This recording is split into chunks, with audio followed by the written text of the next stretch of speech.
তারপরে বলবেন যে এইচটিটিপি সম্পর্কে কেউ জানেন কিনা। এইচটিটিপি বলেন তো, এইচটিটিপি সম্পর্কে কেউ জানেন কিনা?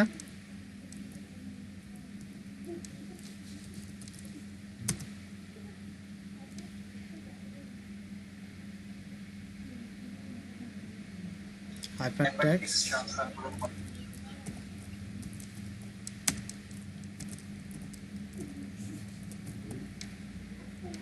Hypertext transfer protocol. এরপরে হচ্ছে ডাব্লিউডাব্লিউডাব্লিউ। ডাব্লিউডাব্লিউডাব্লিউ এটাকে মূলত বলা হয় ওয়ার্ল্ড ওয়াইড ওয়েব। হ্যাঁ, ওয়েব বানাম বলেছে।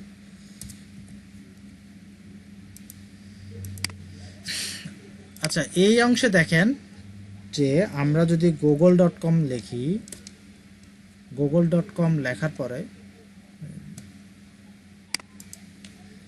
আমরা আমাদের ইউআরএলটা, সম্পূর্ণ ইউআরএল দেখব। দেখেন আমাদের ইউআরএলটা কিরকম লেখা হয়। ইউআরএল এর অ্যাব্রিভিয়েশন হচ্ছে, ইউআরএল লিখতে আমরা প্রথমে লিখি http, তারপরে কোলন দিই, এরপরে ফরওয়ার্ড স্ল্যাশ দিই। ফরওয়ার্ড স্ল্যাশ দেওয়ার পরে আমাদের ঠিকানাটা মানে অ্যাড্রেসটা লিখি। এই হচ্ছে আমাদের ইউআরএল লেখার নিয়ম। আর এখানে অনেকে কি করে www লেখে, আবার অনেকে লেখে না। তো www লিখলেও পারেন, না লিখলেও হয়, লিখলেও হয়, না লিখলেও হয়। এখানে আবার এইচটিটিপিতে মানে প্রোটোকলটাতে অনেকে এইচটিটিপি লেখে, আবার দেখা যায় অনেকে এইচটিটিপিএসও লেখে। এইচটিটিপিএস লিখলেও হয়, আবার এইচটিটিপিও লিখলেও হয়। এখানে প্রবলেম হচ্ছে এইচটিটিপিএস দুইটা, এখানে একটা হচ্ছে এইচটিটিপি, একটা হচ্ছে এইচটিটিপিএস। একটা হচ্ছে আমার লোকেটরটা মানে আমার আইপিটা আমাদের বাংলাদেশ এজেন্ট সার্ভারকে ঘুরে যায়, আরেকটা হচ্ছে আমাদের এজেন্ট সার্ভারকে ঘুরে না গিয়ে আমাদের লোকেটটা ওয়ার্ল্ড ওয়াইড সার্ভারটাকে ধরে দেখে। যেমন কিছুদিন আগে ফেসবুক বন্ধ ছিল, মনে হয় 1.5 থেকে 2 বছর আগে মনে হয় ফেসবুক বন্ধ ছিল।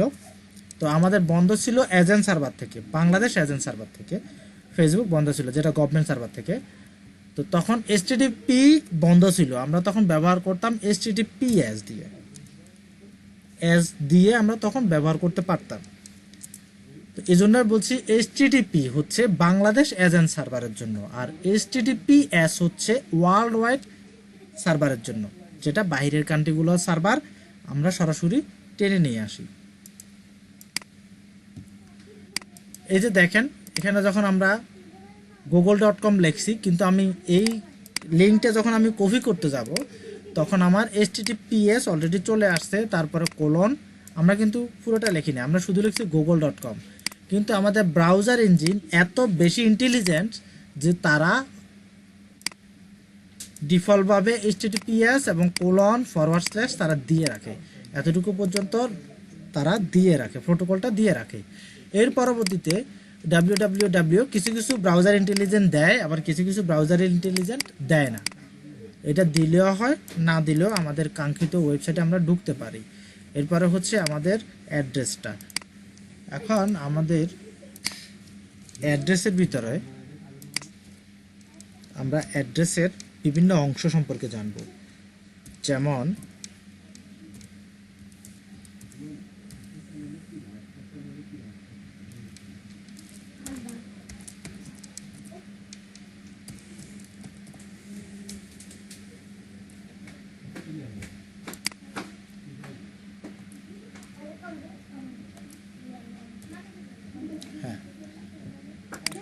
এই অংশটাকে বলা হয় প্রোটোকল।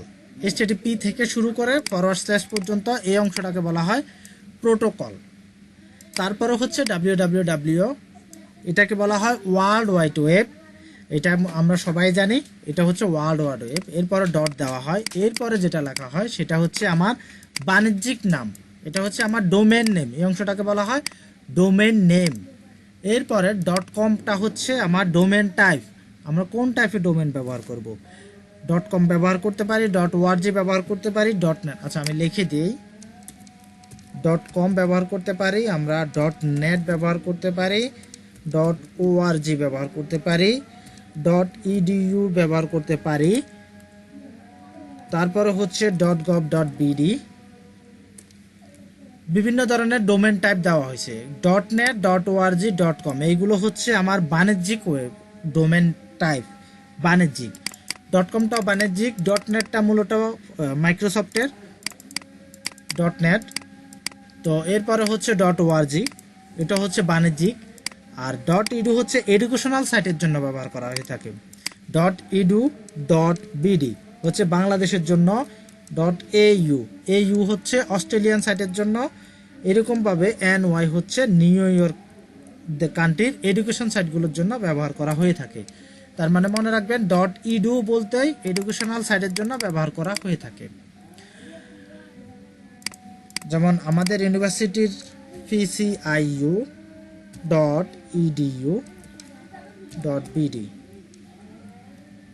আমাদের ইউনিভার্সিটির এটাই হচ্ছে ওয়েবসাইট। তারপরে .gov.bd হচ্ছে গভর্নমেন্ট সাইটের জন্য। .gov এটা হচ্ছে গভর্নমেন্ট সাইটের জন্য। বিডি হচ্ছে বাংলাদেশ।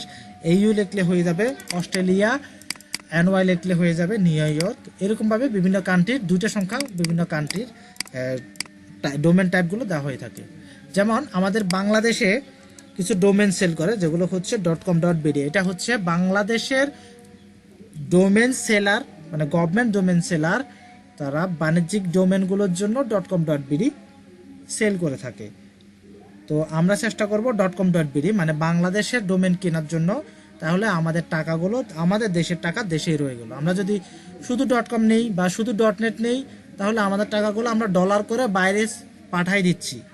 আমরা যদি .com.bd নিতে থাকি, তাহলে আমাদের দেশের টাকা দেশেই রয়ে গেল। আর এই টাকাগুলো আমরা বিকাশেও সেন্ড করতে পারি, আবার অনেক সময় আমাদের ব্যাংকেও দিতে হয়।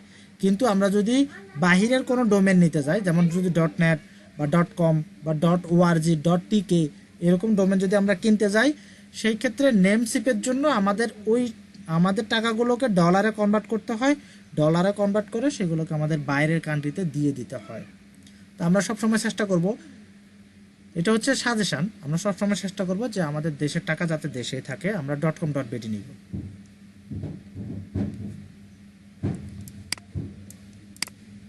এই হচ্ছে একটা ওয়েবের বেসিক। এখন দেখাবো যে ওয়েবের ভিতরে ফ্রন্ট এন্ড এবং ব্যাক এন্ডটা কি, ফ্রন্ট এন্ড এবং ব্যাক এন্ড কি।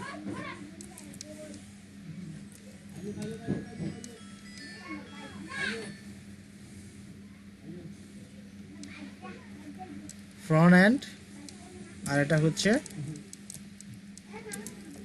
Back end. তো আমরা ফ্রন্ট এন্ড কি জিনিস সেটা দেখবো এবং ব্যাক এন্ড কি জিনিস সেটা দেখবো। আমার সার্ভার চালু আছে? জি।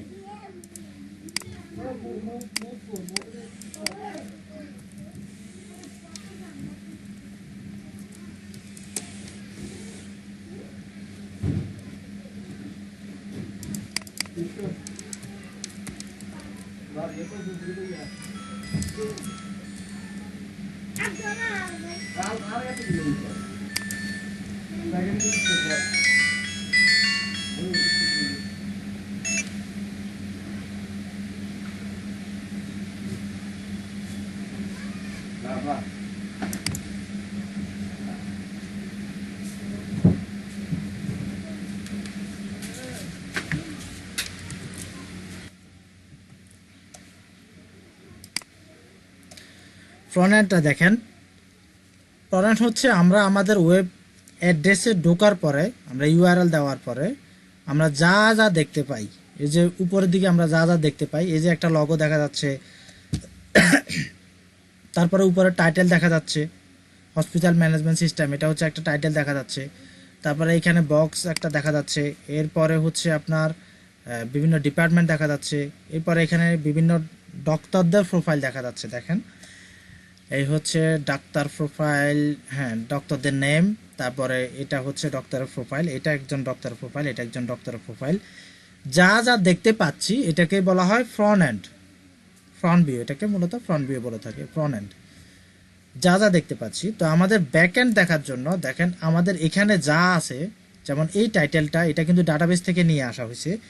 তারপরে ডক্টরদের প্রোফাইল দেখতে পাচ্ছেন যে ডাক্তার মাহমুদুর রহমান, এটাও কিন্তু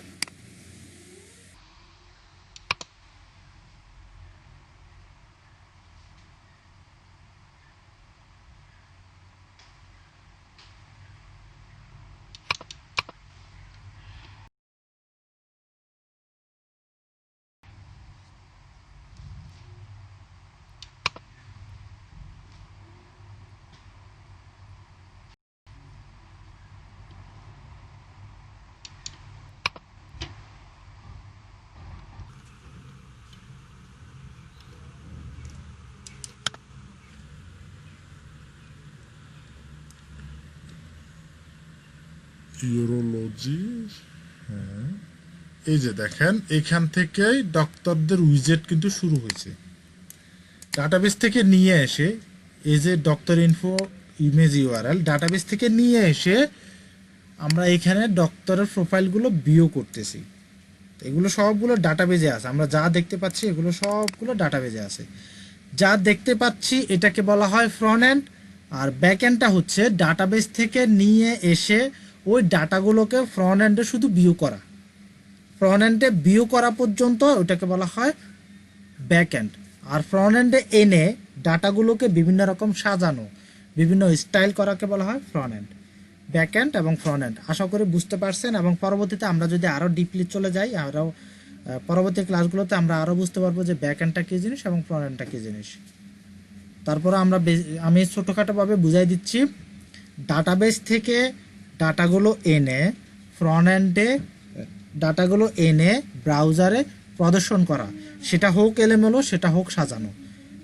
তো ডাটাগুলোকে ব্রাউজারের মানে যিনি দেখতেছেন, আমি যেটা দেখতেছি ইউজারের চোখে সুন্দর বা অ্যানিমেশন করে তুলে যাওয়ার জন্য, যেমন আমি এই যদি পিকচারে নিয়ে যাই, পিকচারটা সামনের দিকে চলে আসতেছে, এটাকে বলা হয় ফ্রন্ট এন্ড।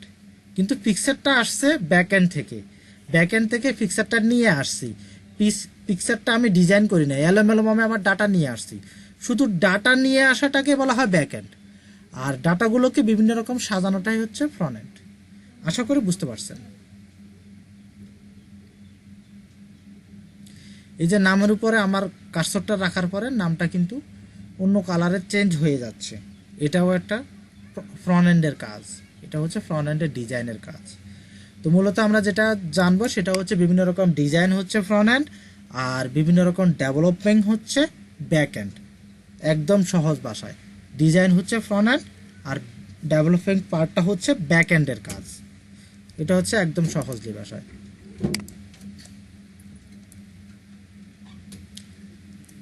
তো নামাজের জন্য আমরা 5 মিনিট বিরতি দিব, 5টা বাজে আমরা আবার জয়েন করব, 5 মিনিটের ভিতরে আমরা নামাজ শেষ করব ইনশাল্লাহ।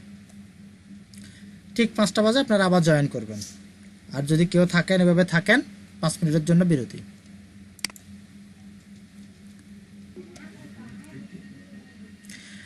আর একটা বাণী আমি সবাইকে বলি, সেটা হচ্ছে আমরা হচ্ছি যোদ্ধা। যদি আমরা যোদ্ধা হয়ে থাকি, একজন যোদ্ধার জন্য একটা ভালো অস্ত্র হচ্ছে যোদ্ধার জেতার জন্য সবচেয়ে বেশি উপকারী।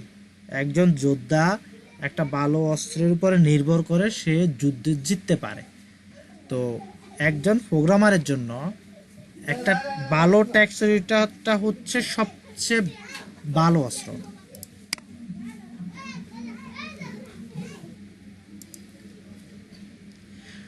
যেটা বলছিলাম সেটা হচ্ছে একজন প্রোগ্রামারের জন্য একটা ভালো টেক্সট এডিটর হচ্ছে সবচেয়ে বড় অস্ত্র। সো আমি সাজেস্ট করব আপনাদেরকে, আপনারা প্রথম দিকে যদিও অন্য কোনো টেক্সট এডিটর ব্যবহার করে থাকেন, আপনারা ফাইনালি ব্যবহার করবেন যে বিএস কোড। সবসময় চেষ্টা করবেন আপনারা ফাইনালি যাতে বিএস কোড ব্যবহার করতে পারেন, কারণ বিএস কোডে অনেক বেশি ইন্টেলিজেন্স দেওয়া হয়েছে, অনেক বেশি ইন্টেলিজেন্স কাজ করে, অনেক কিছুই আপনাকে সাজেশন তো দিবেই। সেক্ষেত্রে সাজেশনের পাশাপাশি এটা অটো সেভ করে, অটো রিফ্রেশ করে, ব্রাউজারকে সবসময় তার সাথে একটা টার্মিনাল থাকে, টার্মিনালে আপনি সাথে সাথে অনেক কিছু করতে পারবেন। তো আমি সবাইকে সাজেস্ট করব সবাই যাতে বিএস কোডটা ব্যবহার করে থাকেন।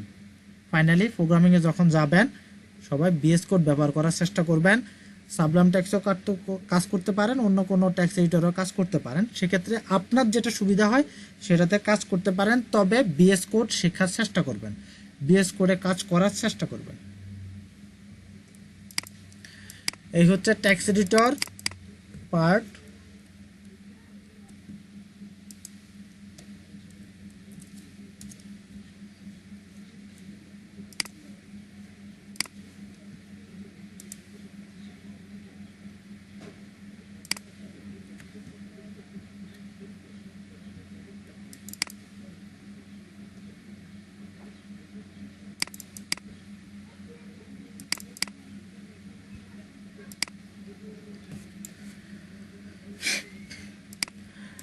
এবার বলি extension, file extension.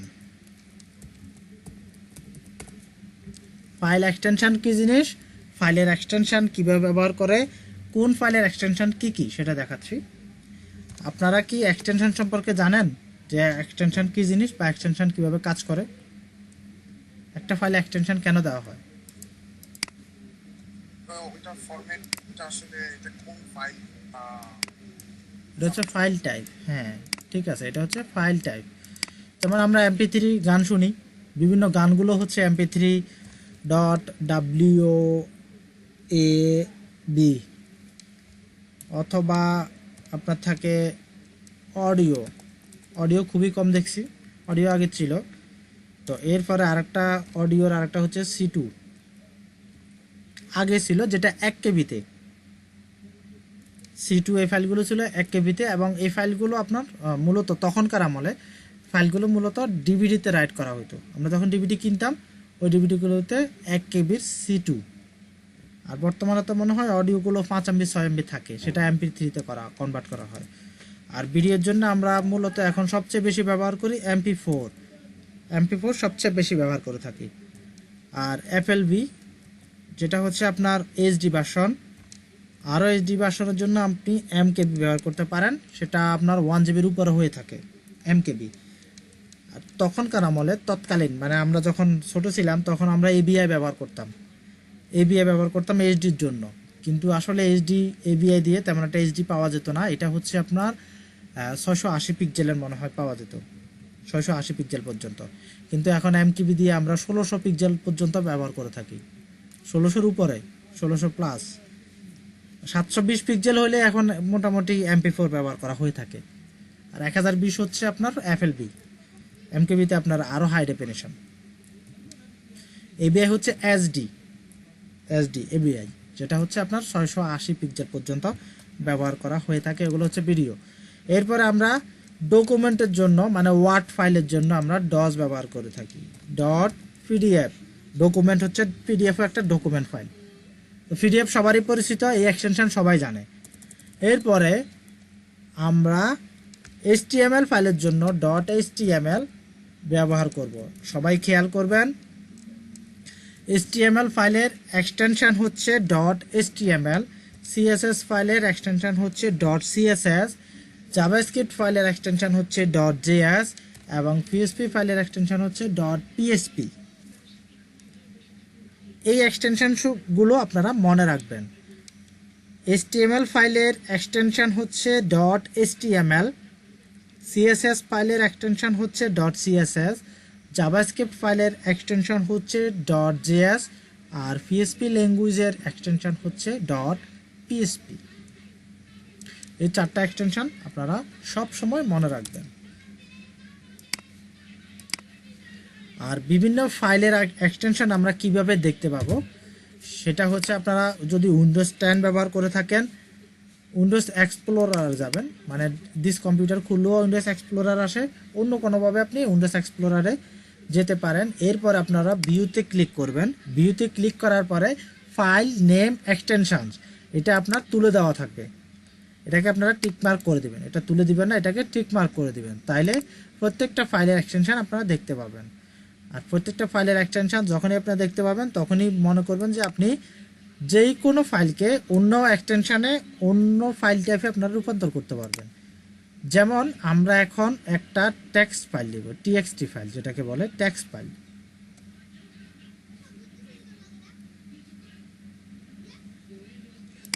Text document একটা নিলাম, যেমন এটার এক্সটেনশন হচ্ছে .txt। এই ফাইলটাকে আমরা HTML ফাইলে নিয়ে যাব। কিভাবে HTML ফাইলে নিয়ে যাব? পুরোটা কেটে দিলাম, শুধুমাত্র n দিলাম, তারপরে HTML এর এক্সটেনশন দিয়ে দিলাম .html। এখন আমাদের ফাইলটা HTML ফাইলে চলে আসছে। ফাইলের আইকন আপনারা যতক্ষণ পর্যন্ত আপনার ডিফল্ট ব্রাউজার আইকন না পাবেন, ডিফল্ট ব্রাউজার বলতে আমার এখানে ডিফল্ট ব্রাউজার হচ্ছে ফায়ারফক্স। আপনার ওখানে ডিফল্ট ব্রাউজার যেটা আছে, সেই ডিফল্ট ব্রাউজারের আইকন যতক্ষণ পর্যন্ত না পাবেন, ততক্ষণ পর্যন্ত মনে করবেন আপনার ফাইলটা HTML ফাইলে আসে নাই, রূপান্তর হয় নাই। আপনার ফাইলটা আপনি একটা টেক্সট ডকুমেন্ট নেওয়ার পরে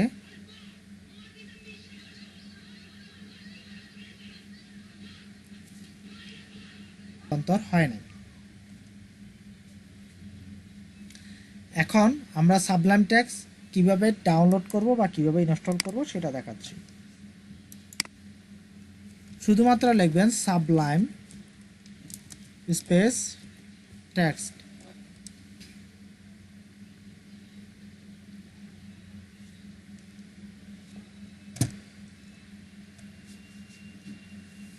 sublimetext.com এটা হচ্ছে আপনার সাবলাইম টেক্সটের অফিসিয়াল সাইট। এখান থেকে ডাউনলোডে ক্লিক করলাম।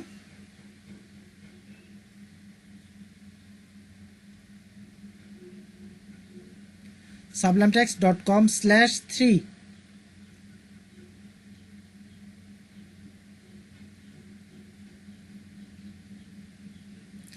আপনি চাইলে এখান থেকে ব্যবহার করতে পারেন উইন্ডোজ, এই ভার্সনটা আপনি ব্যবহার করতে পারেন। এখানে ক্লিক করলে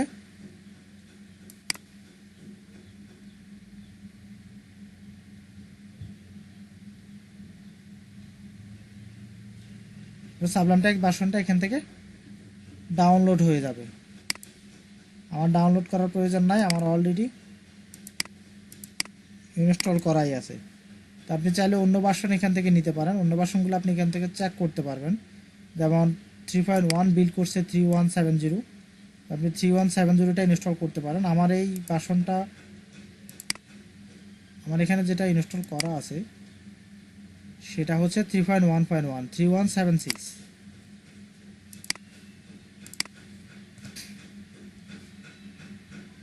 বিল ভার্সন 3170 না 3176। হ্যাঁ, আমার এই ভার্সনটা আমার কাছে ইনস্টল করা আছে এবং এই ভার্সনটার আমার কাছে এই ভার্সনের জন্য লাইসেন্স কেনা আছে। ভার্সনের জন্য লাইসেন্স কেনা আছে। আপনারা যদি কেউ এই ভার্সনটা ব্যবহার করেন সেই ক্ষেত্রে আমার কাছ থেকে লাইসেন্স নিয়ে আপনারা ব্যবহার করতে পারবেন।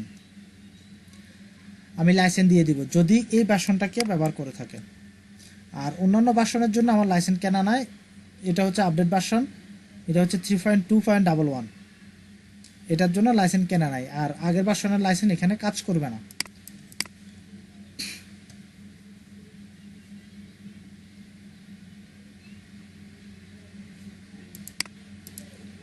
ডাউনলোড করবেন, ডাউনলোড করে ইনস্টল করার একটা সিস্টেম আপনাদেরকে দেখাই দিই।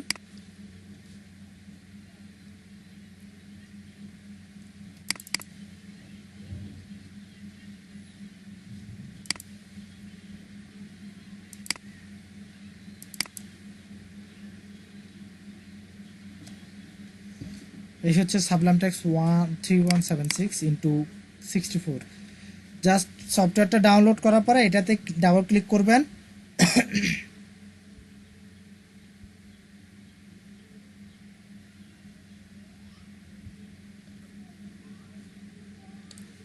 এতক্ষণ লাগে।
এখান থেকে আপনার নেক্সট দিয়ে ইনস্টল করতে পারেন। তবে ইনস্টল করার সময় একটা জিনিস খেয়াল রাখবেন, 2টা 3টা চলে আসছে। এটা হচ্ছে আপনার প্যাথ, চেঞ্জ করার কোনো প্রয়োজন নাই, প্রোগ্রাম ফাইলে থাকুক। এই অপশানটা আপনার সবসময় খেয়াল রাখবেন যে add to explorer context menu, এটা আপনাকে অবশ্যই সিলেক্ট করে দিতে হবে। এটা সিলেক্ট করলে কি হবে সেটা দেখাচ্ছি।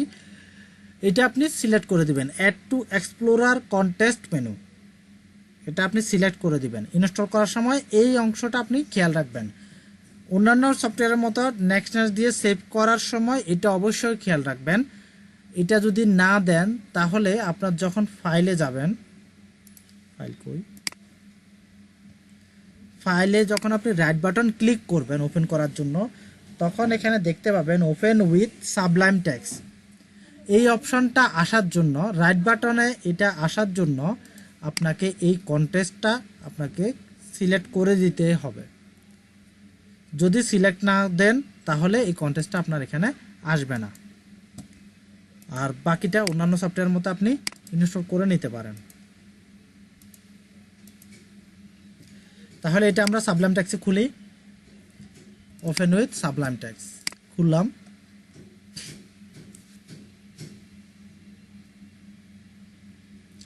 আমাদের সাবলাইম টেক্সটে চলে আসছে।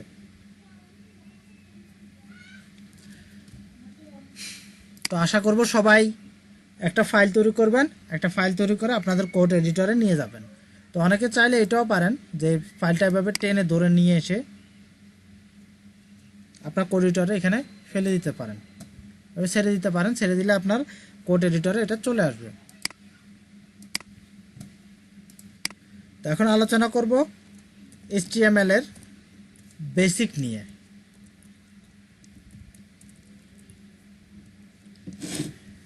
HTML এর ফুল অ্যাব্রিভিয়েশন সম্পর্কে কি কেউ জানেন?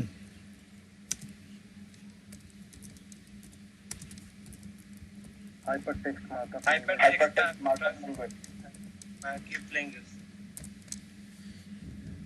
HTML কোনো ল্যাঙ্গুয়েজ নয়, কোনো প্রোগ্রামিং ল্যাঙ্গুয়েজ নয়, কিন্তু এখানে ল্যাঙ্গুয়েজ কেন দেওয়া হয়েছে বলতে পারবেন?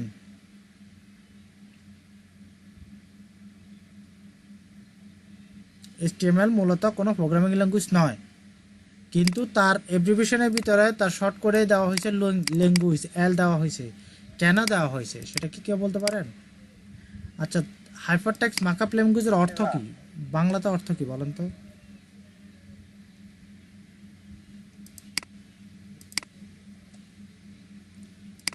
হাইপারটেক্সট মার্কআপ ল্যাঙ্গুয়েজের বাংলা অর্থ কি?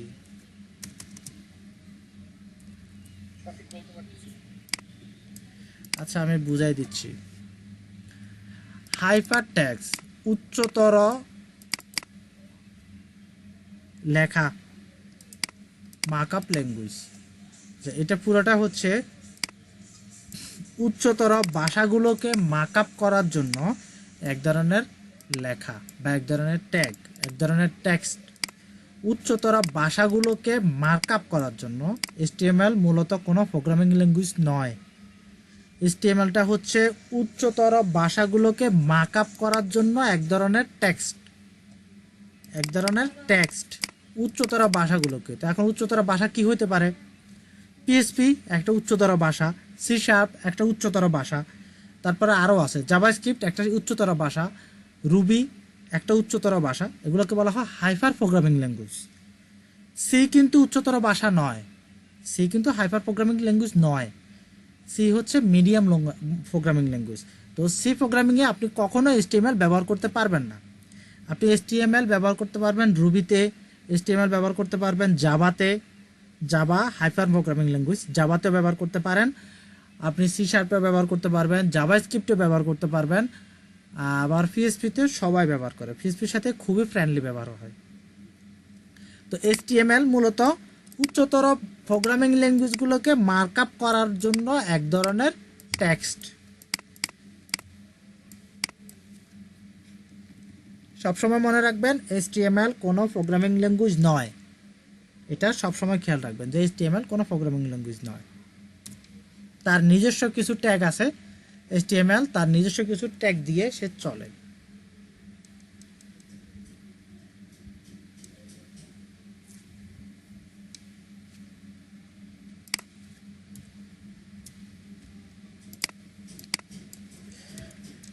আমরা একটু HTML এর ডিফল্ট ট্যাগগুলো সম্পর্কে একটু আলোচনা করি। HTML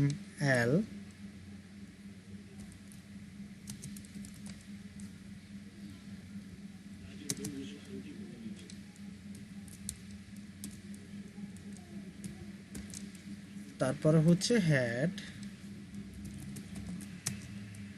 আপনাদেরকে বোঝানোর সুবিধাতে আমি একটা একটা ট্যাগ পুরোটা লিখতেছি, আমাকে কিন্তু সাজেশন দিচ্ছে, তারপরও আমি একটা একটা ট্যাগ টাইপ করে আপনাদের বোঝানোর সুবিধার্থে আমি লিখতেছি।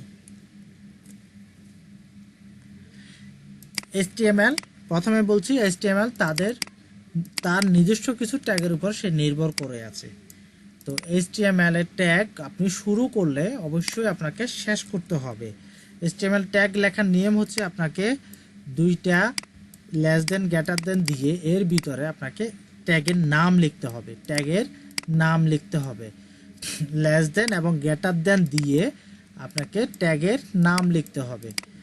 তো HTML শুরু করা হয় মূলত HTML ট্যাগ দিয়ে শুরু করা হয়। ট্যাগ শুরু করলে অবশ্যই ওই ট্যাগ আপনাকে শেষ করতে হবে। ট্যাগ শুরু করলে ওই ট্যাগ আপনাকে অবশ্যই শেষ করতে হবে।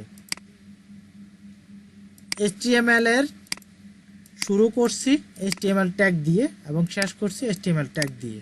এর ভিতরে আমরা হেড ট্যাগ এবং বডি ট্যাগ, এটা হচ্ছে খুবই কমন দুটা ট্যাগ।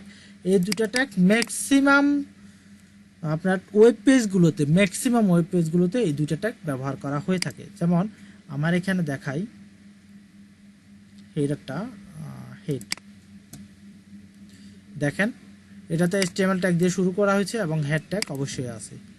আর এই একটা প্রজেক্টে দেখাই, আচ্ছা এটা হচ্ছে ecom 3 তে দেখাই, ফ্রন্ট ভিউ মাস্টারিং হেড। দেখেন এটাতেও কিন্তু HTML এবং হেড ট্যাগ দিয়ে শুরু করা হয়েছে। তো ম্যাক্সিমাম প্রায় প্রত্যেকটা প্রোগ্রামে প্রত্যেকটা ওয়েব পেজে HTML এবং হেড ট্যাগ দিয়ে শুরু করা হয়। বডি ট্যাগ লেখা হয়, হেড ট্যাগও লেখা হয়। এটা হচ্ছে পপুলার একটা কমন ট্যাগ। এই তিনটা হচ্ছে কমন ট্যাগ। HTML থাকবে, হেড ট্যাগ থাকবে, বডি থাকবে। এটা প্রত্যেকটা ওয়েব পেজে এটা দেওয়া হয়। কিছু কিছু ওয়েব পেজে যেগুলো হচ্ছে শর্ট যে ওয়েব পেজগুলো, না এক পেজ সিঙ্গেল পেজ অথবা আপনার কোনো একটা অংশ কেটে অন্য জায়গা ব্যবহার করা হয়েছে, এরকম শর্টকাট পেজে নাও দিতে পারে। তবে মনে রাখবেন যে প্রত্যেকটা ওয়েব পেজে কিন্তু এই তিনটা ট্যাগ থাকে। এটা হচ্ছে HTML মাস্টারিং বলতে ফরম্যাট, HTML ফরম্যাট, এটাকে বলতো HTML ফরম্যাট বলা হয়। তো উপরে লেখা হয় ডক টাইপ।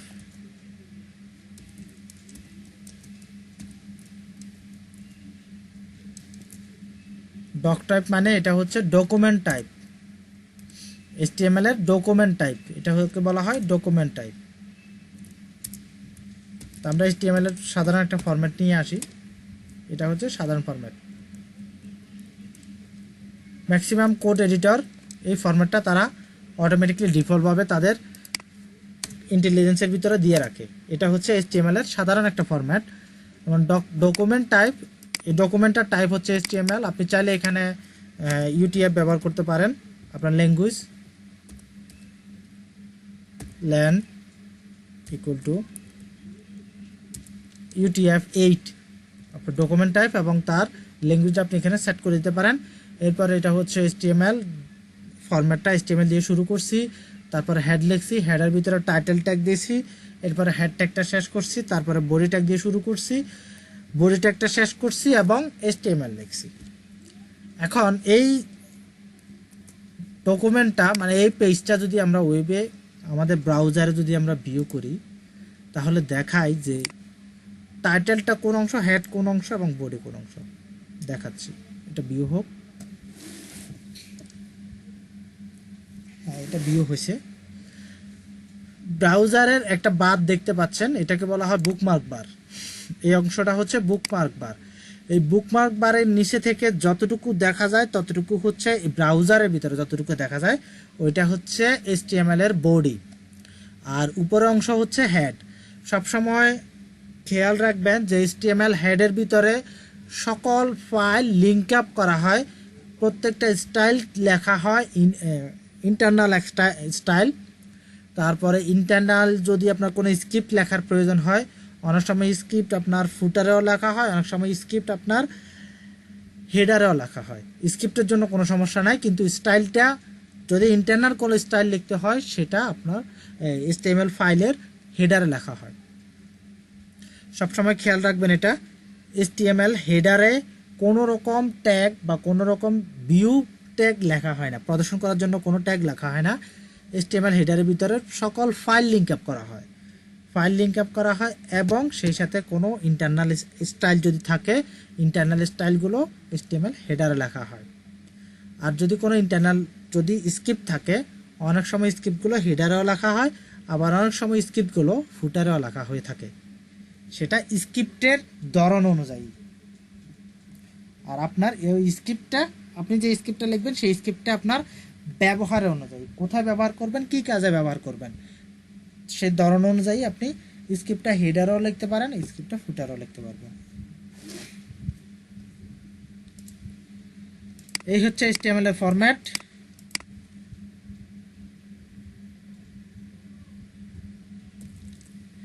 এই পর্যন্ত কারো কোনো কোশ্চেন আছে কিনা, কোনো কিছু জানার আছে কিনা?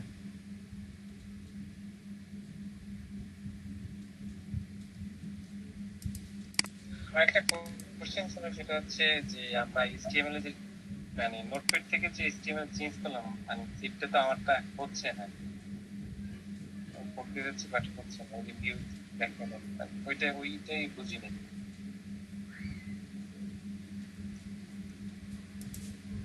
আপনার কি এরকম ফাইল আসে না, এরকম ফাইলে আইকন আসে নাই?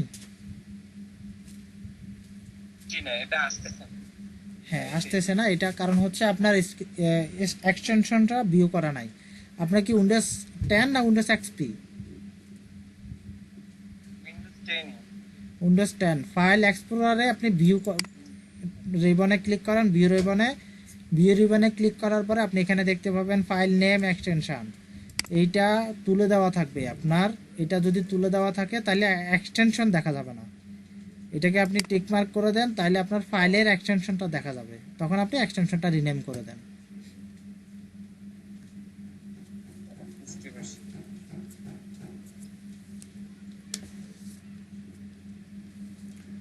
মনে রাখবেন, যতক্ষণ পর্যন্ত আপনার ফাইলের আইকনটা চেঞ্জ হবে না, ততক্ষণ পর্যন্ত আপনার HTML ফাইলটা হবে না। আপনার ফাইলটা তখনও আপনার নোটপ্যাডে থেকে যাবে, টেক্সট ফাইলে থেকে যাবে। আর কারো কোনো কোশ্চেন, টেক্সট এডিটর সম্পর্কে কোনো কোশ্চেন বা HTML সম্পর্কে কোনো কোশ্চেন?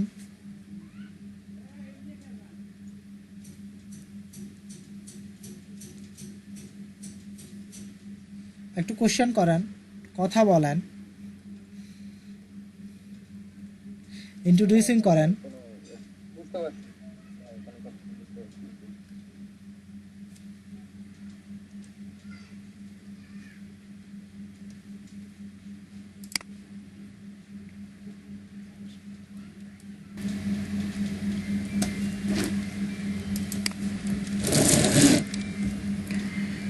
কারো কোনো কোশ্চেন নাই? আচ্ছা, ঠিক আছে, কারো কোনো কোশ্চেন না থাকাই ভালো। সবাই কি টেক্সট এডিটর আপনাদের উইন্ডোজে ইনস্টল করছেন? টেক্সট এডিটর কি সবাই ইনস্টল করছেন? কেউ কি সাবলাইম টেক্সট ইনস্টল করছেন? জি করছি। সাবলাইম টেক্সট কি আপডেট ভার্সন ইনস্টল করছেন না ব্যাক ভার্সন ইনস্টল করছেন? আসলে ভিজুয়াল স্টুডিও করছি। গুড, ওটাই ছিল। প্রথম থেকে ভিজুয়াল স্টুডিও ইনস্টল করছেন, গুড। আপনাকে অসংখ্য ধন্যবাদ যে আপনি ভিজুয়াল স্টুডিও শিখতে যাচ্ছেন। সাবলাইম টেক্সট 3.1.76 এই ভার্সনের লাইসেন্স আমি আপনাদেরকে দিয়ে দিচ্ছি।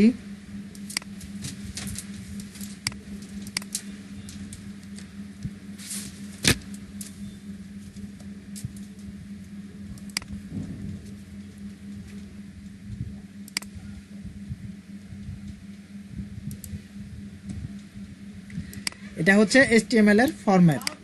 প্রথমে আমরা শুরু করব ডক টাইপ HTML দিয়ে। ডক টাইপ লেখার সিস্টেমটা হচ্ছে প্রত্যেকটা ডক টাইপের প্রত্যেকটা অক্ষর আমরা বড় হাতে লিখব এবং এখানে এক্সক্লেমেটরি চিহ্নটা অবশ্যই দিব। শুরুতে এক্সক্লেমেটরি চিহ্নটা অবশ্যই দিব, এরপরে HTML লিখব, কোডটা শেষ করব। এরপরে HTML দিয়ে আমরা ট্যাগ শুরু করব, পেজের HTML ট্যাগ দিয়ে আমরা শুরু করব। তারপরে হেড লিখব, হেডের ভিতরে আমাদের অন্যান্য অংশগুলো লিখলেও লিখতে পারি, না লিখলে আমরা ফরম্যাটের জন্য আপাতত অন্যান্য ট্যাগগুলো দিব না। হেড শেষ করব, এরপরে বডি শুরু করব, বডি শেষ করব। এইটা হচ্ছে হ্যাঁ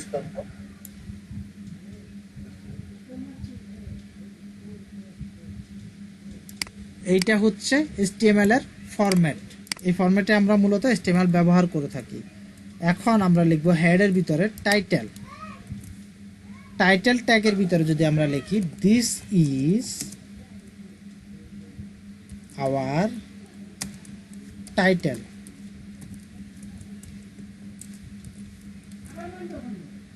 আমরা ব্রাউজার কোশ্চেন ছিল কি আজ করতে পারি এখন?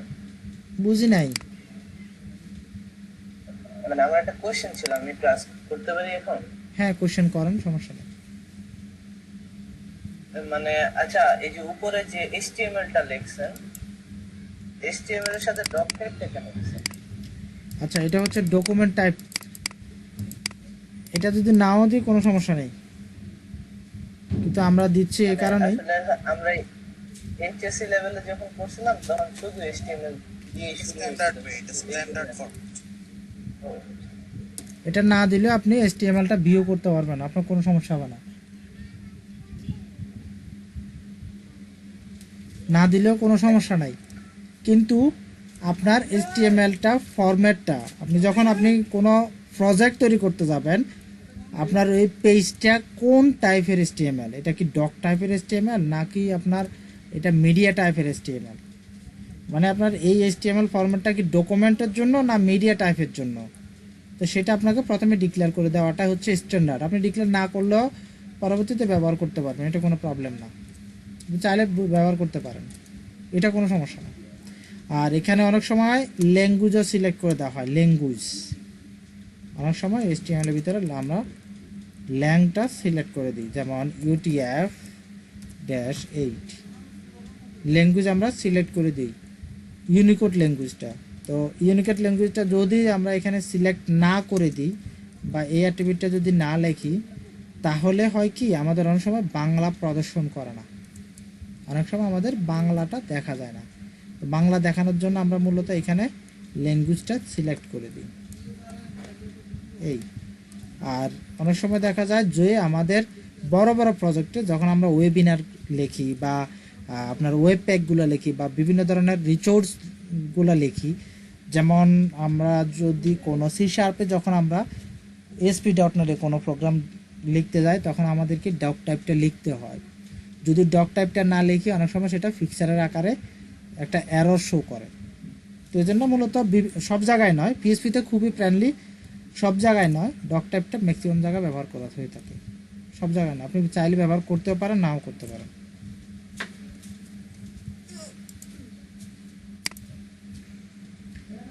এটা হচ্ছে টাইটেল ট্যাগ। আমাদের টাইটেলটা অলরেডি আমি বলছিলাম যে হেড অংশ হচ্ছে ব্রাউজারের একটা বুকমার্ক বাদ দেখা যাচ্ছে, এর উপর অংশটা হচ্ছে হেড, এইটা হচ্ছে টাইটেল। আর এটা হচ্ছে URL। আপনারা জাভাস্ক্রিপ্টে যখন শিখতে যাবেন তখন আপনারা বুঝতে পারবেন যে URL-এ কীভাবে কাজ করা হয়। URL আপনি ধরতে পারবেন, URL-টা আপনি চেঞ্জ করে ফেলতে পারবেন। যেমন আমার এখানে ফাইল নেম দেওয়া আছে এবং ফাইলের এক্সটেনশন এখানে দেওয়া আছে। হ্যাঁ, আপনারা চাইলে জাভাস্ক্রিপ্ট দিয়ে আপনি URL-টা চেঞ্জ করে নিতে পারেন অটোমেটিক্যালি, কোনো রিফ্রেশ ছাড়া। আবার URL-এর বিভিন্ন অংশগুলো আপনি দৌড়ে আপনার এই ব্রাউজারের বডিতে আপনি প্রিন্ট করতে পারবেন, যেগুলো জাভাস্ক্রিপ্ট দিয়ে, HTML দিয়ে সেগুলো সম্ভব না, যেহেতু HTML কোনো প্রোগ্রামিং ল্যাঙ্গুয়েজ নয়, এটা দিয়ে সম্ভব না। বলছিলাম হেডের ভিতরে আপনি লিঙ্ক করবেন, লিঙ্ক আপ করার জন্য LINK লিঙ্ক ট্যাগ ব্যবহার করা হয়। তারপরে স্টাইলের জন্য স্টাইল ট্যাগ ব্যবহার করা হয়। তারপরে স্ক্রিপ্টের জন্য স্ক্রিপ্ট ট্যাগ ব্যবহার করা হয়। এখন ট্যাগের ভিতরে শুরুর ট্যাগে ক্লোজিং হওয়ার আগে, শুরুর ট্যাগটা ক্লোজ হওয়ার আগে এখানে অনেক কিছু লেখা আসছে। এই লেখাগুলো কি কাজে লাগে সেটা কিছুদিন পরে বুঝতে পারবেন, এবং এই লেখাগুলো না দিলে কি হয় সেটাও বুঝতে পারবেন। লিঙ্ক ট্যাগ দিয়ে আপনাকে ফাইল অ্যাড করতে হয়। স্টাইল লেখার জন্য আপনি ইন্টারনাল স্টাইলের জন্য স্টাইল ট্যাগ ব্যবহার করতে হবে। এছাড়াও আপনি যদি বিভিন্ন স্ক্রিপ্ট যদি অ্যাড করতে চান, স্ক্রিপ্টের জন্য আপনাকে স্ক্রিপ্ট ট্যাগ ব্যবহার করতে হবে। আর কিছু কিছু ট্যাগ আছে যে ট্যাগগুলো আপনাকে শুরু করলে শেষ করতে হয় না। তার ভিতরে প্রথম ট্যাগ হচ্ছে লিঙ্ক ট্যাগ, এরপরের ট্যাগ হচ্ছে break tag, BR break tag. আরেকটা ট্যাগ আছে ইমেজ ট্যাগ, তারপরে আরও ট্যাগ আছে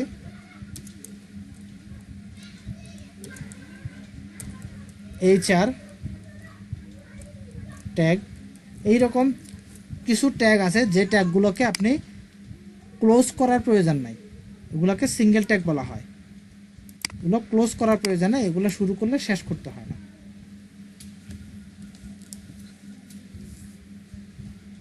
আর বাকি প্রত্যেকটা ট্যাগকে আপনি শুরু করলে অবশ্যই ওই ট্যাগগুলোকে শেষ করতে হবে, সেটা বাধ্যতামূলক। মনে রাখবেন যে প্রত্যেকটা ট্যাগ আমি শুরু করলে প্রত্যেকটা ট্যাগ আপনাকে শেষ করতেই হবে, এটা অবশ্যই অবশ্যই বাধ্যতামূলক। আচ্ছা, আমরা কি এখনই ব্রেক দেব না মাগরিবের নামাজের সময় একসাথে ব্রেক দিব? না, এখন ব্রেক না দিলেও চলে, নামাজের সময় দিলেই ভালো হয়। আচ্ছা, একবারে নামাজের সময় একসাথে ব্রেক দেব, ঠিক আছে।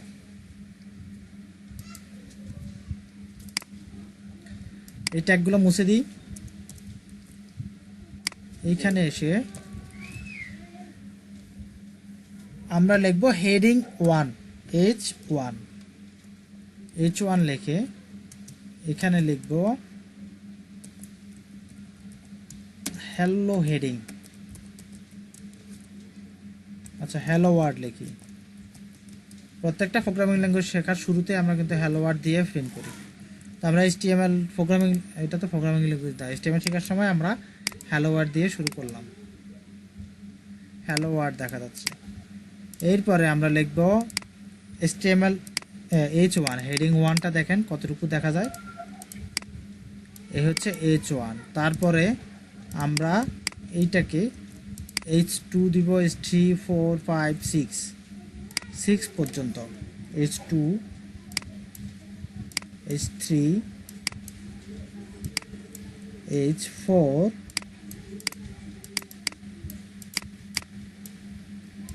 H5 H6 সেভ করলাম এবং ব্রাউজারে এসে রিফ্রেশ করলাম। তাহলে দেখেন হেডিং 1 থেকে হেডিং 2 একটু ছোট, 3 আরেকটু ছোট, 4 আরেকটু ছোট, 5 আরেকটু ছোট, 6 একেবারে ছোট। আর 7 দিলেও যদি H7 দেন, H7টা কিন্তু H5 এর মতো দেখা যাবে, এই জন্য H7টা কোনো কাজে আসে না। আমরা শিখব H6 পর্যন্ত। HTML তার ফরম্যাটিং করে রাখছে H6 পর্যন্ত। হেডিং 1, এটা হচ্ছে হেডিং 2, এটা হচ্ছে হেডিং 3, এটা হচ্ছে হেডিং 4, হেডিং 5, এটা হচ্ছে হেডিং 6। তারপরে দেখেন এগুলো হচ্ছে হেডিং। এরপরে আমরা দেখাচ্ছি paragraph tag. This is paragraph tag.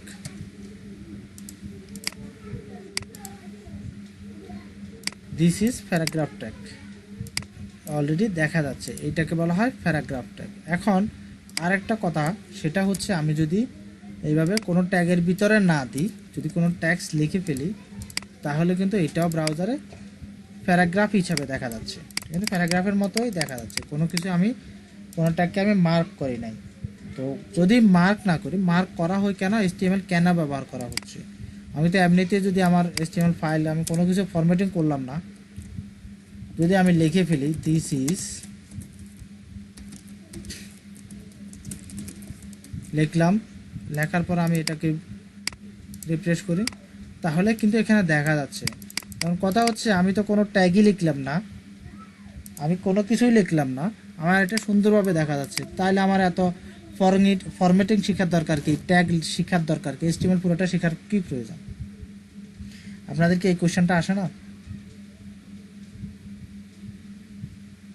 একজন উত্তর দেন তো, কেন আমরা HTML শিখবো? আমার তো এমনিতেই ডাটাগুলো আমার এমনিতেই চলে আসতেছে, আমি যা লিখতেছি তা আসতেছে, তাহলে কেন আমরা HTML শিখবো? কেউ একজন উত্তর দেন তো। ট্যাগ ছাড়া তো আমরা কাঠামোটা তৈরি করতে পারবো না।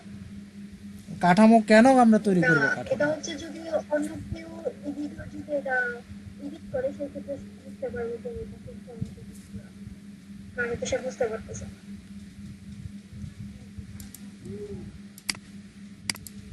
আপনাদেরকে একটা ওয়েবসাইট দেখাই।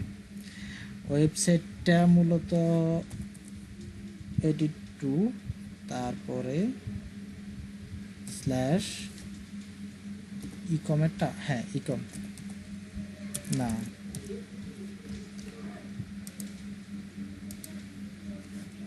CI3_ইকম।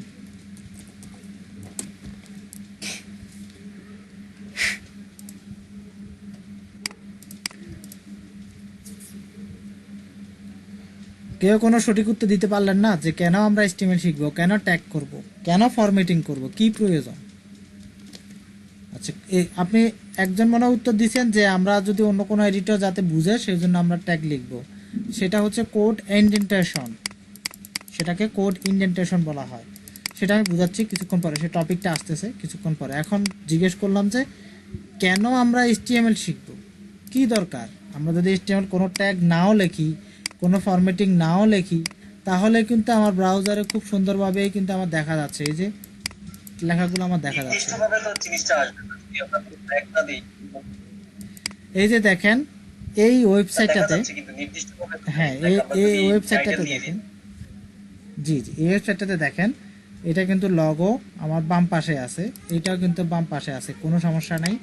এরপর দেওয়া আছে মেনু, মেনুগুলো কিন্তু খুব সুন্দরভাবে স্টাইল করা হয়েছে, খুব সুন্দরভাবে স্টাইল করা হয়েছে। এবং হোভার করলে মাউস যদি নিয়ে যায় তাহলে নিচে ড্রপ ডাউনে অনেক সুন্দর জিনিস দেখা যাচ্ছে। এখানে একটা ফিক্সার দেওয়া হয়েছে ড্রপ ডাউনে, আর মাউসটা নিয়ে আসলে কিন্তু চলে যায়। তারপরে এখানে দেখেন একটা ছবি কিছুক্ষণ পর পর চেঞ্জ হচ্ছে। তারপরে এইখানে একটা বক্স দেওয়া হয়েছে, এখানে দুইটা বাদ দেওয়া হয়েছে, দুইটা বাটন, এখানে একটা ফিক্সার, আমি যদি ফিক্সার নিয়ে যাই ফিক্সারটা চলে যায়, মানে একটু আপনার পিছনের দিকে যায়, এরপর একটা লেখা চলে আসে। হ্যাঁ, এই জিনিসগুলো, এই স্টাইলগুলো তৈরি করার জন্য মূলত আমরা HTML শিখব। আমরা যদি আমাদের HTML পেজে যদি সবগুলো ডাটা নিয়ে আসি, এখানকার সবগুলো ডাটা, এখানে যতগুলো ডাটা আছে সবগুলো ডাটা যদি এখানে নিয়ে আসি, তাহলে সেগুলো এলোমেলোভাবে ট্যাক্স আকারে দেখা যাবে, ফিক্সারগুলো এলোমেলোভাবে দেখা যাবে। অনেক সময় দেখা যায় যে ফিক্সারগুলো যদি HTML এর মাধ্যমে না আনি তাহলে কিন্তু ফিক্সার চলে আসে না, ফিক্সার আসে না। HTML ট্যাগের মাধ্যমে ম্যাক্সিমাম ফিক্সারগুলো আসে। তো HTML ট্যাগ যদি না লিখি তাহলে কিন্তু ফিক্সার আসে না। আর মূলত আমরা HTMLটা করব, তার মূল কারণ হচ্ছে আমাদের বিভিন্নভাবে সাজানোর জন্য, ডিজাইন করার জন্য, ফ্রন্ট এন্ডে কাজ করার জন্য। ফ্রন্ট এন্ড মানে হচ্ছে বিভিন্ন ধরনের সাজানো, এটাকে গর্জিয়াস করা, ইউজারের চোখে আরও সুন্দর করা। মূলত সাজানোর জন্যই আমরা HTML শিখব। এখন কথা হচ্ছে HTML মনে করেন বিভিন্ন ধরনের শিখলাম, বিভিন্ন কোড শিখলাম, তো আমি যদি এগুলোকে এলোমেলোভাবে লিখে ফেলি, এভাবে যদি আমি লিখি, মনে করেন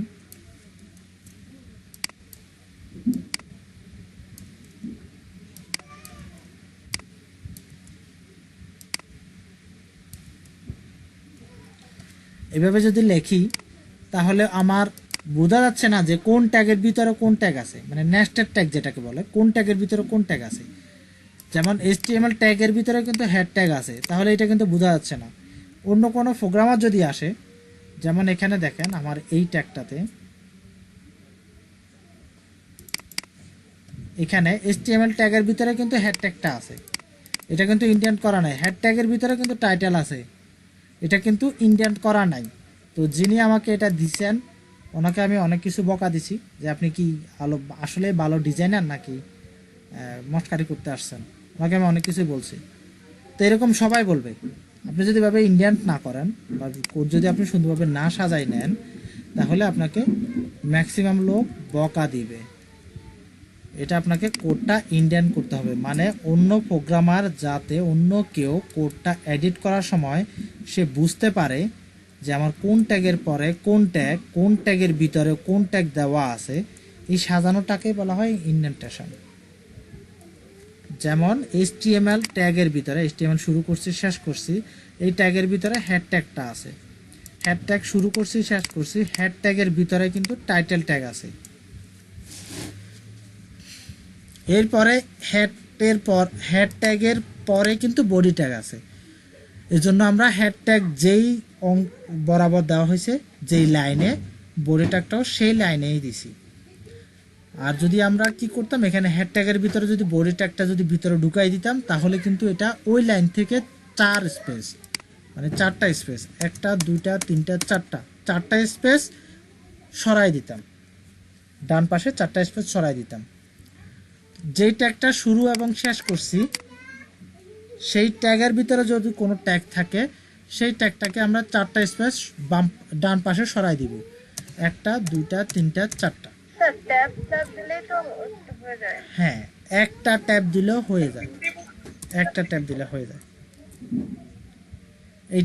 এই ইন্ডেন্টেশনটা ম্যাক্সিমাম ট্যাক্স এডিটরে দেওয়া থাকে। যে ট্যাক্স এডিটরগুলো মোটামুটি ইন্টেলিজেন্স, সেই ট্যাক্স এডিটরে এই ইন্ডেন্টেশনটা দেওয়া থাকে। সেই ইন্ডেন্টেশনটার ভিতরে একটা ট্যাব মানে 4টা স্পেস, একটা ট্যাব মানে 4টা স্পেস। আপনি চাইলে এটা কমাইতে পারেন, 4টা স্পেস থেকে আপনি কমাইতে পারেন, 2টা স্পেসও করতে পারেন, কোনো সমস্যা নেই। তো আমার এখানে আমি 4টা স্পেস দিয়ে রাখছি। আপনি চাইলে এখানে 2টা স্পেসের ভিতরে একটা ট্যাব আপনি সেট করতে পারেন, এটা কোনো সমস্যা নাই। তবে আপনাকে সবসময় মনে রাখতে হবে, এটা ডান পাশে 2টা স্পেস, মিনিমাম 2টা স্পেস আপনাকে সরাই দিতে হবে। এরপর আপনি 3টা স্পেসও দিতে পারেন, 4টা স্পেসও দিতে পারেন, আপনি চাইলে 10টা স্পেস দিতে পারেন, 10টা স্পেস দিতে পারেন, তাতে কোনো সমস্যা নেই। কিন্তু আপনাকে লাইন সোজা রাখতে হবে, কোডটা ইনডেন্ট করে রাখতে হবে, সাজানো রাখতে হবে, যাতে অন্য কোনো প্রোগ্রামার অন্য কোনো জায়গায় যদি কাজ করতে যায়, সেই ক্ষেত্রে সে যাতে খুব সহজেই বুঝে। কারণ আপনি যদি ইনডেন্ট না করেন, আপনি যদি ইনডেন্ট না করেন, যদি 6 মাস পরে যদি এই ফাইলটার আবার কাজ করার প্রয়োজন হয়, তখন কিন্তু আপনি নিজেই বুঝবেন না যে আমার ফাইল কোনটা, কিভাবে করছে, আপনি নিজেও বুঝবেন না। এজন্য কোড ইনডেন্ট করা খুবই প্রয়োজন। এবার দেখাবো HTML কমেন্ট।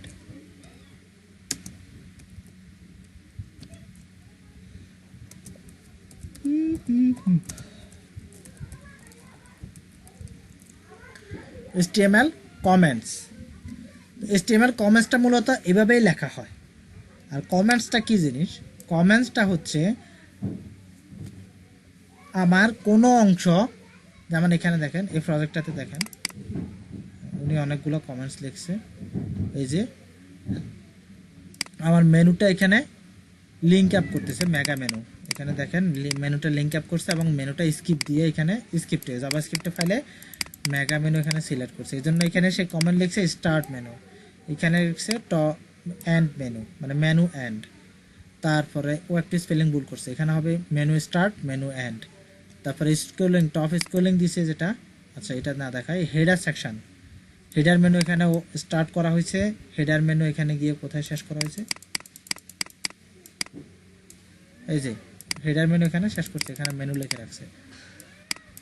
এই কমেন্টও সুন্দরভাবে লেখে নাই।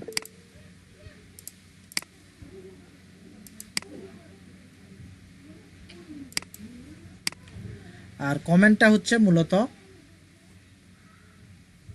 আমার কোনো অংশ, যদি আমি কোনো অংশ কোনো কিছু যদি আমি এক্সট্রাভাবে ডিক্লেয়ার করতে যাই, যেমন টাইটেল, এই টাইটেলটাতে যদি আমি লিখতে যাই যে দিস ইজ টাইটেল ট্যাগ, এটা যদি আমি লিখি দিস ইজ টাইটেল ট্যাগ, তাহলে এই টাইটেল ট্যাগটা অন্য কোনো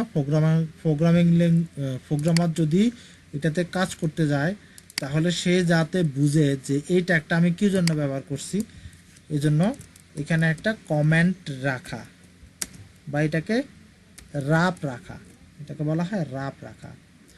তো এই কমেন্টটা ব্রাউজারে কখনো শো করবে না। আমি দেখেন এটা রিফ্রেশ করি, ব্রাউজারে শো করে নাই। এই কমেন্টটা কখনোই ব্রাউজারে শো করবে না। এই অংশটা, এই কমেন্ট অংশটা শুধুমাত্র প্রোগ্রামাররা এটা যদি টেক্সট এডিটরে খুলে তাহলে সে দেখতে পাবে, অন্য কোনোভাবে এই কমেন্টটা ব্রাউজারে শো করবে না।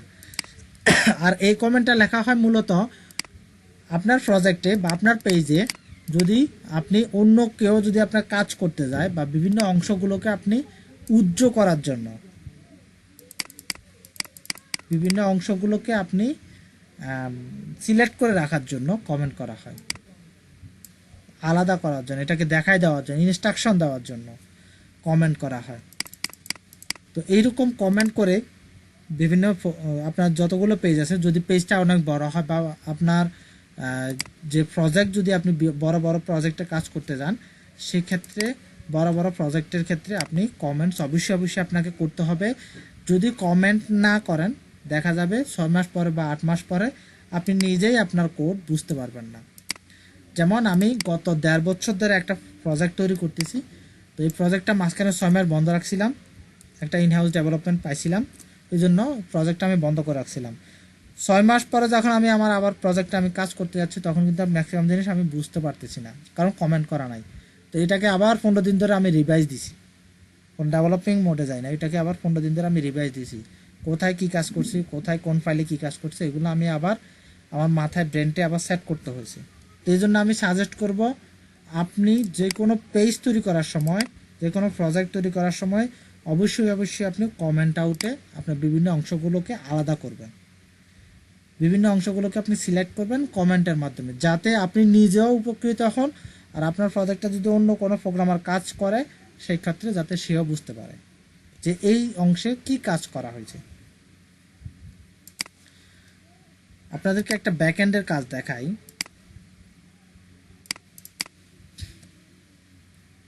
এটা হচ্ছে ব্যাকএন্ডের কাজ, এটা অন্য একজন প্রোগ্রামারকে ভাড়া করে আমি কাজ করাইছি। দেখেন উনি কিন্তু এই ফাংশনটা একটা কমেন্ট আউট করে রাখছে, এই ফাংশনটা, তারপরে এই ফাংশনটা আমি পরে কমেন্ট আউট করছি, এটা আমার প্রয়োজন হয় না এই জন্য। দেখেন এখানে সে কমেন্ট করে দিচ্ছে, তারপরে এখানে সে কমেন্ট করে রাখছে ডেটটা কোন ফরম্যাটে হবে, এখানকার ডেটটা কোন ফরম্যাটে হবে। তারপরে এখানে আরও দেখতে পাবেন এখানে একটা কমেন্ট করে রাখছে যে এই ফাংশনটা কী কাজে ব্যবহার করা হচ্ছে, এখানে একটা কমেন্ট করে রাখছে এই ফাংশনটা কী কাজে ব্যবহার হচ্ছে, তারপরে আরও এখানে কমেন্ট করে রাখছে। তো আমি এটা বাড়া করে করছিলাম, আমি তখন ফ্রি ছিলাম না, আমি অন্য একটা কাজে ব্যস্ত ছিলাম। তো এই জন্য এটা আমি টাকা দিয়ে করে নিয়েছি, এই পেজটা পুরো পেজটাই। তো এই পেজটা যে করে দিছে সে কিন্তু এখানে প্রত্যেকটা কমেন্ট আউট করে রাখছে। তো যার কাছ থেকে করাই নিছি তার রেটিংটা আমি কিন্তু অনেক ভালো দিছি, কারণ আমি এখানে কমেন্ট পাইছি এবং আমি বুঝতে পারতেছি যে কোন ফাংশনটা কোথায় কী কাজে ব্যবহার করা হচ্ছে। এই জন্য আমি যার কাছ থেকে করাই নিছি ফাইবারে তাকে কিন্তু অনেক ভালো একটা রেটিং দিছি। আপনি যদি এভাবে কাজ করতে যান, যদি কমেন্ট আউট করেন তাহলে অনেক ভালো একটা রেটিং পাবেন। আর কোড ইন্ডেন্টেশন করবেন অবশ্যই, তাহলে কিন্তু ভালো রেটিং পাবেন। কমেন্ট করবেন তাহলে কিন্তু ভালো রেটিং পাবেন। ভালো রেটিং পাওয়ার এই কয়েকটা আপনার টিপস, আপনি কাজ করেন কতটুকু জানেন, খুব ভালো কাজ করছেন, কিন্তু আপনার কাজ করার পরে দেখা গেলো আপনার ফাইলের ভিতরে কোনো কমেন্ট আউট নাই, বায়ার বুঝতে পারতেছে না, তাহলে কিন্তু আপনাকে খুব একটা ভালো রেটিং দিবে না। আপনার কাজটা খুব ভালো হয়েছে, আপনি খুঁটিনাটি সব কিছুই করছেন, কিন্তু আপনি কমেন্ট আউট করেন না বা কোডটা ইন্ডেন্টেশন করেন না, তাহলে কিন্তু আপনাকে খুব একটা ভালো রেটিং দিবে না।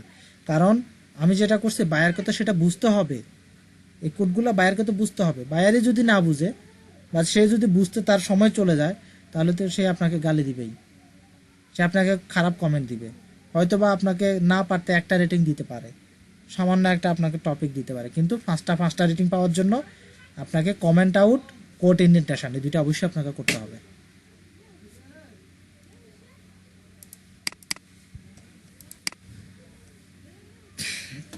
এই হচ্ছে আজকের টোটাল HTML এর প্রথম পার্ট, ইন্ট্রোডিউসিং পার্ট। এই ইন্ট্রোডিউসিং পার্টের ভিতরে আপনাদের যদি কারো কোনো কোশ্চেন থাকে কোশ্চেন করেন। ওয়েবসাইট আমরা চলে যাব যে HTML এর অফিসিয়াল ওয়েবসাইট। HTML এর অফিসিয়াল ওয়েবসাইট হচ্ছে html.com.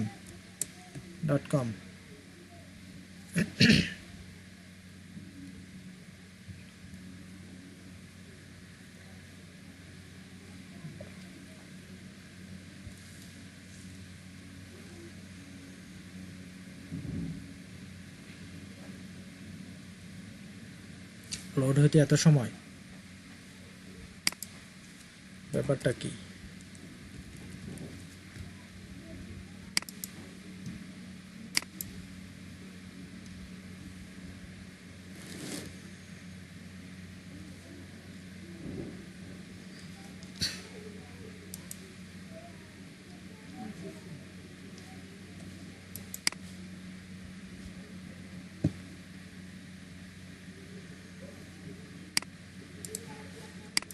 এইটা হচ্ছে HTML এর অফিসিয়াল ওয়েবসাইট।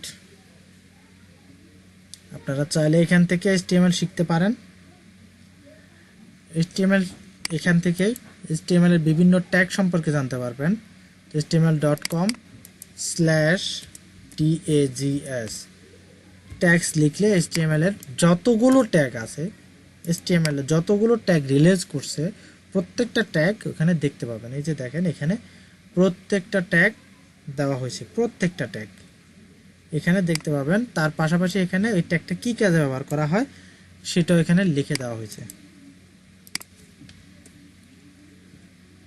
কি কাজে এই ট্যাগটা ব্যবহার করা হয় সেটা দেখা হয়েছে। আর এখানে সব ট্যাগ পাবেন, সবগুলা ট্যাগ। আবার এখানে অ্যাব্রিভিয়েশন দেওয়া আছে, এটা HTML ট্যাগ, তারপরে এটা HTML ট্যাগ, আবার এখানে দেওয়া আছে অ্যাব্রিভিয়েশনও এখানে দেওয়া আছে। আর অ্যাট্রিবিউট দেখার জন্য আপনি এখানে অ্যাট্রিবিউটে ক্লিক করেন। অ্যাট্রিবিউটে ক্লিক করে আপনি HTML এর যতগুলো অ্যাট্রিবিউট আছে, মানে কোন ট্যাগে কোন অ্যাট্রিবিউট ব্যবহার করা হয়, কোন ট্যাগে কোন অ্যাট্রিবিউট ব্যবহার করা হয়, সেই অ্যাট্রিবিউটগুলো আপনি এখান থেকে দেখতে পারেন। আবার যদি আপনি কোনো HTML টিউটোরিয়াল যদি আপনি চান, সেক্ষেত্রে আপনি এই মেনুতে ব্যবহার করতে পারেন। তাদের সম্পর্কে কোনো কিছু জানার জন্য আপনি অ্যাবাউটে ক্লিক করতে পারেন। বলেন,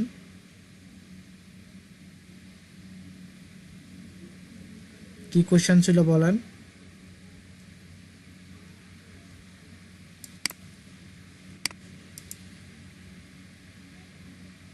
কি কোশ্চেন বলবেন? হারাই গেছেন। আচ্ছা যাই হোক, এটা হচ্ছে HTML এর অফিসিয়াল ওয়েবসাইট। আমরা ওনাদের কন্ট্যাক্ট সম্পর্কে একটু দেখব। স্যার এখানে মানে যতগুলো ট্যাগ আছে আমাদের কি এর মধ্যে থেকে বেসরকারি কি হবে নাকি কিছু কিছু কিছু যে ট্যাগগুলো আমরা সবচেয়ে বেশি ব্যবহার করে থাকি সেই ট্যাগগুলো সম্পর্কে আপনাদেরকে শেখানো হবে, জানানো হবে, দেখানো হবে, প্র্যাকটিক্যালি দেখানো হবে যে এই ট্যাগটা এই কাজে ব্যবহার করা হয়। সবচেয়ে পপুলারিটি মানে যে ট্যাগগুলো আমাদের প্রয়োজন। ছিল আপনি শুনেন নাই স্যার? মানে আমার কোশ্চেনটা ছিল হচ্ছে এই যে এখানে আমাদের যতগুলো ট্যাগ দেওয়া আছে তো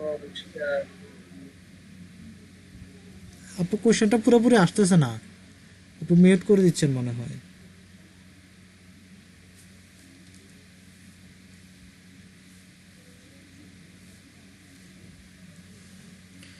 আচ্ছা আমার কাছে একটা স্যার এখানে যতগুলো ট্যাগ আছে এগুলো কি আমাদের লাগবে নাকি কিছু কিছু লাগবে কিছু কিছু না, সবগুলো টাকা আপনাদের কাজে লাগবে না, সবগুলো টাকা আপনাদের শেখার প্রয়োজন নাই বা ব্যবহার করতে প্রয়োজন হবে না, কিছু কিছু লাগবে। যেই কিছু কিছু লাগবে মানে পিএইচপির সাথে সবচেয়ে ফ্রেন্ডলি যেই ট্যাগগুলো আপনার পিএইচপি ফ্রেন্ডের সাথে পিএইচপি প্রোগ্রামিং ল্যাঙ্গুয়েজের সাথে ফ্রেন্ডলি, সেই ট্যাগগুলো আপনাদের কাজে লাগবে। আপনার প্রজেক্টটা কী রকম হবে, যেমন আমি যদি কোনো ASP.NET কাজ করতে যাই সেক্ষেত্রে আমাকে বিভিন্ন ধরনের ডিডিনেশন ট্যাগগুলো ব্যবহার করতে হয়, কিন্তু পিএইচপিতে ডেডিনেশন ট্যাগগুলো খুবই কম ব্যবহার করা হয়। আর যদি আপনার প্রজেক্টে যদি আপনি অডিও ব্যবহার করেন সেক্ষেত্রে আপনার অডিও ট্যাগ লাগবে, যদি আপনার অডিও ব্যবহার না করেন তাহলে অডিও ট্যাগ লাগবে না। সেটা মূলত আসলে আপনি কোন প্রজেক্টে কী রকম কাজ করবেন, আপনার ওয়েব পেজটা কীরকম হবে সেটার উপর নির্ভর করে আপনার ট্যাগগুলো ব্যবহার করা হতে পারে। তবে আমার মনে হয় না আপনাদের সবগুলো ট্যাগ শেখার প্রয়োজন আছে। সবচেয়ে পপুলারিটি যে ট্যাগগুলো সেগুলোই আমি দেখাবো আপনাদেরকে। আর HTML এর অ্যাট্রিবিউট এবং HTML এর ট্যাগ আমার কাছে শিট আছে, আমি আপনাদেরকে শিটটা দিয়ে দিব, গ্রুপের ভিতরে আমি শিটটা দিয়ে দিব। এটা মূলত আমি যখন HTML CSS শিখতেছি 2013 সালে যখন শিখতেছি, শেখা শুরু করছি তখনই আমি এই শিটটা তৈরি করছি। আমি আপনাদেরকে দিয়ে দিব এটা গ্রুপে।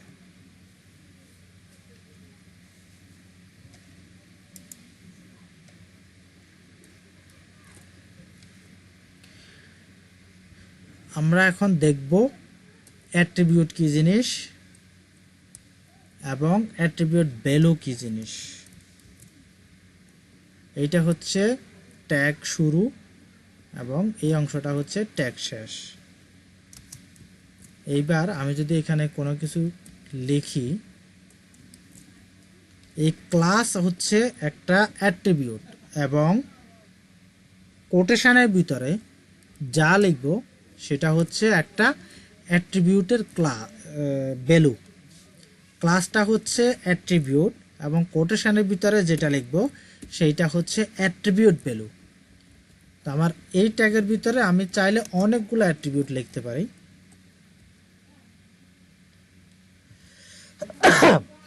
আলহামদুলিল্লাহ। প্রত্যেকটা ট্যাগে আমি চাইলে অনেকগুলো অ্যাট্রিবিউট লিখতে পারি, অনেকগুলো অ্যাট্রিবিউট ডিক্লেয়ার করতে পারি। আবার একটা অ্যাট্রিবিউটে আমি অনেকগুলো ভ্যালুও দিতে পারি, অনেকগুলো আমি ভ্যালু দিতে পারি। তবে প্রত্যেকটা ভ্যালুর আগে আমি যদি মাল্টিপল ভ্যালু দিই তাহলে প্রত্যেকটা ভ্যালুর আগে অবশ্যই আপনাকে স্পেস দিয়ে সেপারেট করে দিতে হবে, না হলে আমার ব্রাউজার মনে করবে এটা কিন্তু সেম একটা ভ্যালু। তো আমি যদি এখান থেকে সেপারেট করে দিই স্পেস দিয়ে, তাহলে ব্রাউজার মনে করবে এটা একটা ভ্যালু, আবার এই অংশটা আরেকটা ভ্যালু, আবার এই অংশটা আরেকটা ভ্যালু। তো প্রতিটা ট্যাগে আমি চাইলে অনেকগুলো অ্যাট্রিবিউট ব্যবহার করতে পারি, আবার একটা অ্যাট্রিবিউটে আমি অনেকগুলো ভ্যালুও ব্যবহার করতে পারি। তাহলে মনে রাখেন যে ট্যাগ শুরুতে শুরুর ট্যাগটা শেষ হওয়ার আগে শুরুর ট্যাগে একটা স্পেস দিয়ে যেটা লিখি এটাকে বলা হয় অ্যাট্রিবিউট। আর অ্যাট্রিবিউটের পরে ইকুয়াল টু দিয়ে কোটেশনের ভিতরে, এই যে কোটেশনের ভিতরে যেটা লিখি এইটাকে বলা হয় অ্যাট্রিবিউটের ভ্যালু। এটাকে বলা হয় অ্যাট্রিবিউটের ভ্যালু। তো আমরা ম্যাক্সিমাম সময় এখন অ্যাট্রিবিউটের নাম ধরে রাখি, যেমন ক্লাস, এটা হচ্ছে আইডি, তারপরে হচ্ছে আপনার ডাটা আইডি, তারপরে হচ্ছে আপনার স্টাইল, এগুলো হচ্ছে অ্যাট্রিবিউটের নাম ধরে রাখি। যেমন আমার এটাকে স্টাইল করতে হবে অথবা এটাকে ক্লাস দিতে হবে এরকম বলে, কিন্তু অ্যাট্রিবিউটের নাম ধরে অনেক সময় ডাকি। তো মনে রাখবেন যে এই অংশটা হচ্ছে অ্যাট্রিবিউট, আর কোটেশনের ভিতরে যেটা থাকে এটা হচ্ছে অ্যাট্রিবিউট ভ্যালু। তো আজকের মতো প্রথম সেশনটা এতটুকুতেই। ব্রেক দিচ্ছি, একটা লং টাইম ব্রেক দিচ্ছি। আপনারা আশা করব যে 25 মিনিট পরে আসবেন, 25 মিনিটের মতো ব্রেক দিচ্ছি, 25 মিনিট পরে আসবেন, রিফ্রেশ হয়ে আসেন। কারো যদি কোনো চা খাওয়ার প্রয়োজন হয় চা খেয়ে আসেন, রিফ্রেশ হয়ে আসেন। আবার দেখেন রিফ্রেশ হতে গিয়ে কেউ ঘুমিয়ে যান না। এরকম আমার একদিন হয়েছে, আমি যে আধা ঘন্টা ব্রেক দিচ্ছি, আধা ঘন্টা ব্রেকের ভিতরে একজন ঘুমিয়ে পড়ছে, তাকে আবার ফোন করে জাগাইতে হয়েছে। ওটা ছিল আপনার কলেজের ক্লাসে। তো ব্রেক দিচ্ছি সবাইকে, ব্রেকের আগ পর্যন্ত এতটুকুতেই। ব্রেকের পরে আমরা মূলত HTML এর আর একটু কিছু ফিচার সম্পর্কে জানবো, আর একটু কিছু সিট সম্পর্কে জানবো। 25 মিনিট ব্রেক। আল্লাহ হাফেজ।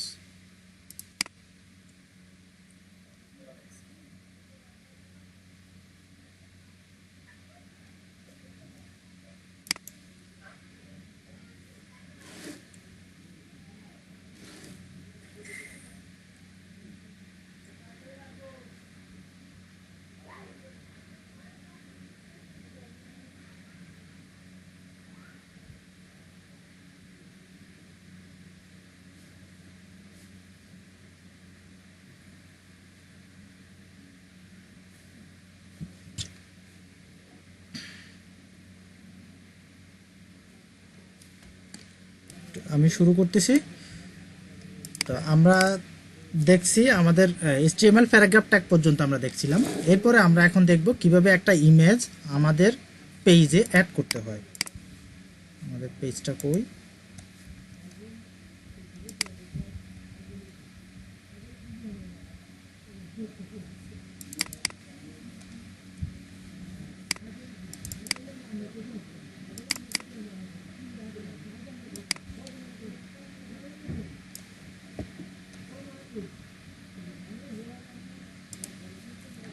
এখানে আমাদের এই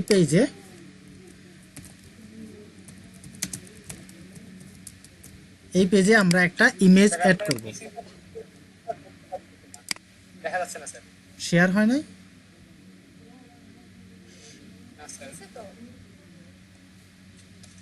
আমরা দেখতেছি স্যার, যাই হোক আমি বের হয়ে আবার কেন আমি তো দেখতে পাচ্ছি, তোমরা দেখতে পাচ্ছ না? হ্যাঁ আমি দেখতে পাচ্ছি। হ্যাঁ আমিও দেখতে পাচ্ছি। হ্যাঁ, কিছু তো দেখা যাচ্ছে, অলরেডি শেয়ার হয়েছে।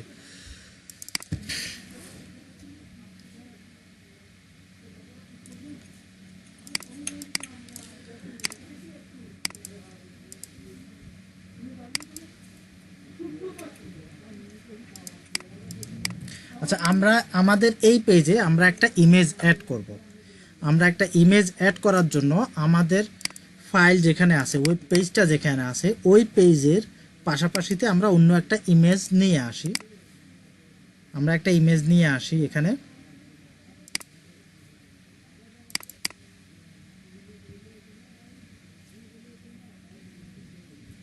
এই ইমেজটা আমরা এখানে ভিউ করব। ভিউ করার জন্য এই ইমেজটাকে আমরা কপি করে আমাদের ফাইল যে ফোল্ডারে আছে, আমাদের ওয়েব পেজটা যে ফোল্ডারে আছে, ওই ফোল্ডারে আমরা পেস্ট করলাম। পেস্ট করার পরে আমরা এটা কেটে দিই।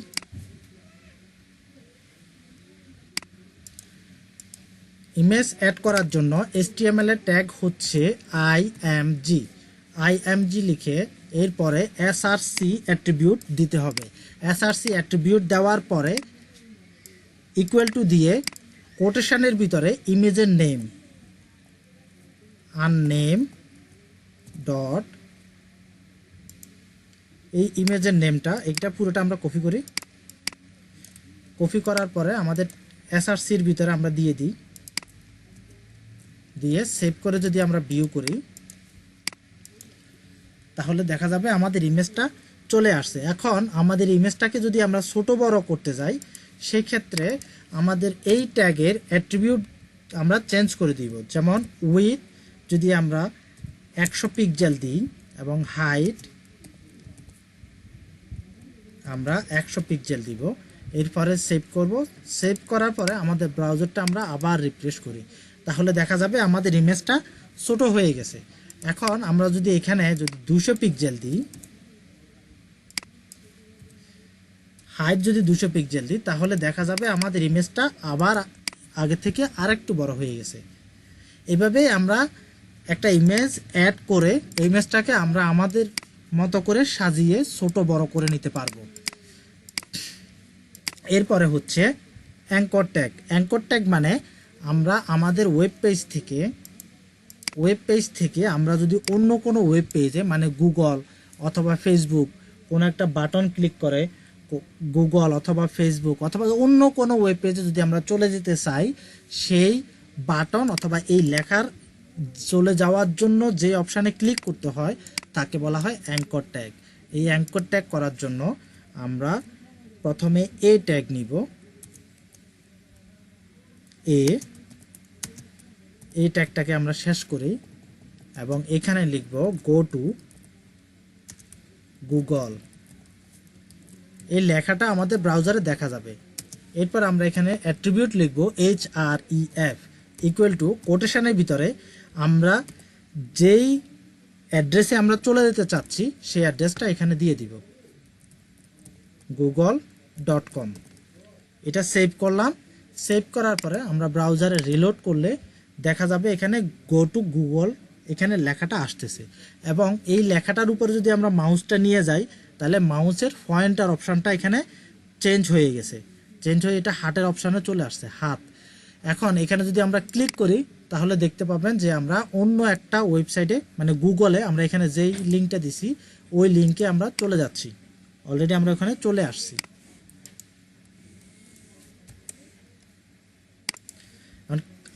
যদি কেউ চায় যে আমরা গুগলে চলে যাব ঠিকই, কিন্তু আমরা আরেকটা ট্যাবে যাব, আমাদের এই লিঙ্কটা লোড হবে, পাশাপাশি আরেকটা নিউ ট্যাব ওপেন হয়ে সেই ট্যাবে, তাহলে এখানে করতে হবে আমাদেরকে অ্যাট্রিবিউট লিখতে হবে টার্গেট এবং কোটেশনের ভিতরে লিখতে হবে _ BLANK ব্ল্যাঙ্ক।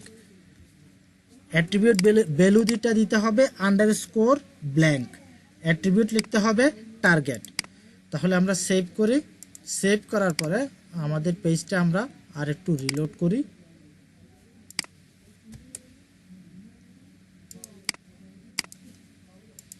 আমাদের পেজটা চলে গেছে, আমরা একটু নিয়ে আসি পেজটা।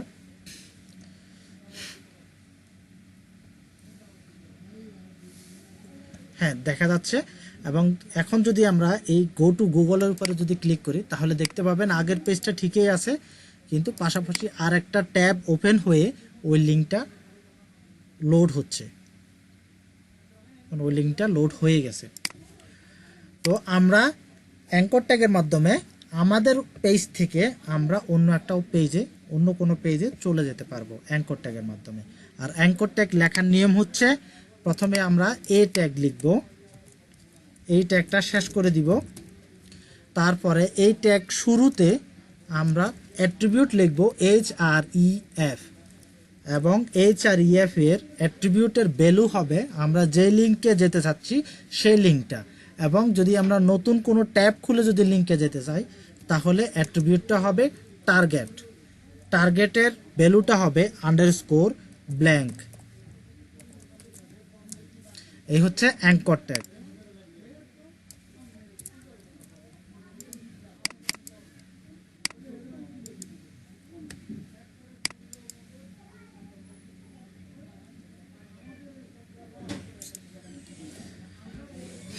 এখন আমরা শিখব লিস্ট, বিভিন্ন লিস্ট সম্পর্কে।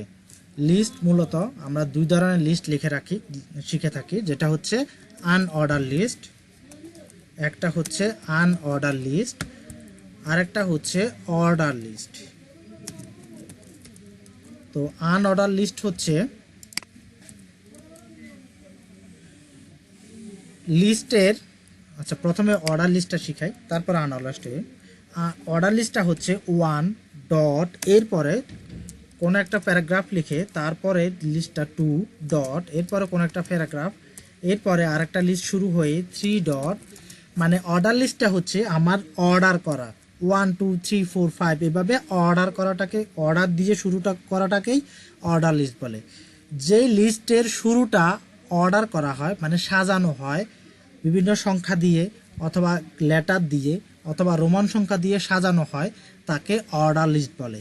আর আনঅর্ডার লিস্টটা হচ্ছে কোনো সংখ্যা দিয়ে কোনো রকম সাজানো নাই, শুধুমাত্র জিরো অথবা এটা স্টার অথবা শুধুমাত্র একটা বৃত্ত দিয়ে শুরু করা হয় এবং সবগুলোতেই সেম অর্ডার থাকে। সবগুলোতে আনঅর্ডার লিস্টে সবগুলোতে সেম অর্ডার থাকে। অর্ডার লিস্টে একটার পর একটা সিরিয়ালাইজ অর্ডার থাকে, প্রত্যেকটা লিস্টে একটার পর একটা সিরিয়ালাইজ অর্ডার থাকে। তো আমরা লিস্ট শুরু করার জন্য যদি আনঅর্ডার লিস্ট শুরু করতে চাই সেই ক্ষেত্রে প্রথমে ট্যাগ হচ্ছে ইউএল এবং ইউএল শেষ করতে হবে। ইউএল ট্যাগটা শুরু করব এবং শেষ করব। এরপরে আমরা লিখব বিভিন্ন লিস্ট, LIST। লিস্টের ট্যাগ হচ্ছে LI, মনে রাখবেন লিস্টের ট্যাগ হচ্ছে LI। আমি আগেই বলছি HTML এ কোনো ট্যাগ শুরু করলে সেই ট্যাগটা অবশ্যই আপনাকে শেষ করতে হবে, এজন্য LI আমরা শেষ করছি। তো আমরা এখানে লিখি লিস্ট 1,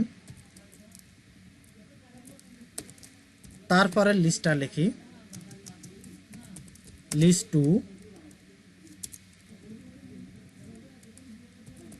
তারপরে লিস্টটা লিখি লিস্ট 3 এবং এই অংশটা আমরা সেভ করি। ব্রাউজারে একটু দেখি যে আমাদের লিস্টগুলো কীরকম আসছে। এই যে দেখেন প্রত্যেকটা লিস্টের অর্ডারটা হচ্ছে শুধুমাত্র একটা একটা বৃত্ত দিয়ে শুরু করা হয়েছে, এগুলো কোনো সিরিয়ালাইজ করা হয় নাই বা কোনো রকম কোনো অর্ডার দেওয়া হয় নাই, এইগুলোকে বলা হয় আনঅর্ডার লিস্ট। তো এখন দেখবো আমরা অর্ডার লিস্ট, OL। অর্ডার লিস্টের ট্যাগ হচ্ছে OL। OL এর ভিতরে আমরা লিস্ট লিখব,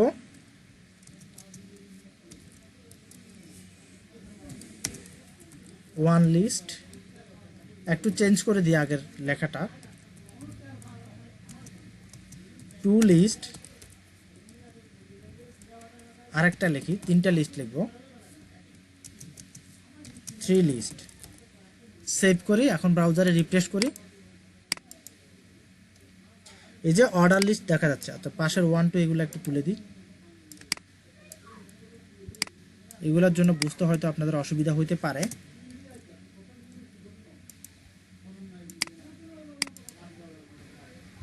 হ্যাঁ, এই যে সিরিয়ালাইজ করা হয়েছে, সিরিয়ালাইজ ভাবে 1 2 3 দিয়ে আমাদের আর একটু বড় করি, দেখা যাচ্ছে সিরিয়ালাইজ করে আমাদের লিস্টগুলো দেখা যাচ্ছে। এখন যদি কারো কোনো কোশ্চেন থাকে যে আমার 1 2 দিয়ে না লিখে আমি ABC দিয়ে লিখব, তাহলে কি করতে হবে? তাহলে যেটা করতে হবে, আমি একটু ব্রেক দিচ্ছি কারণ আমার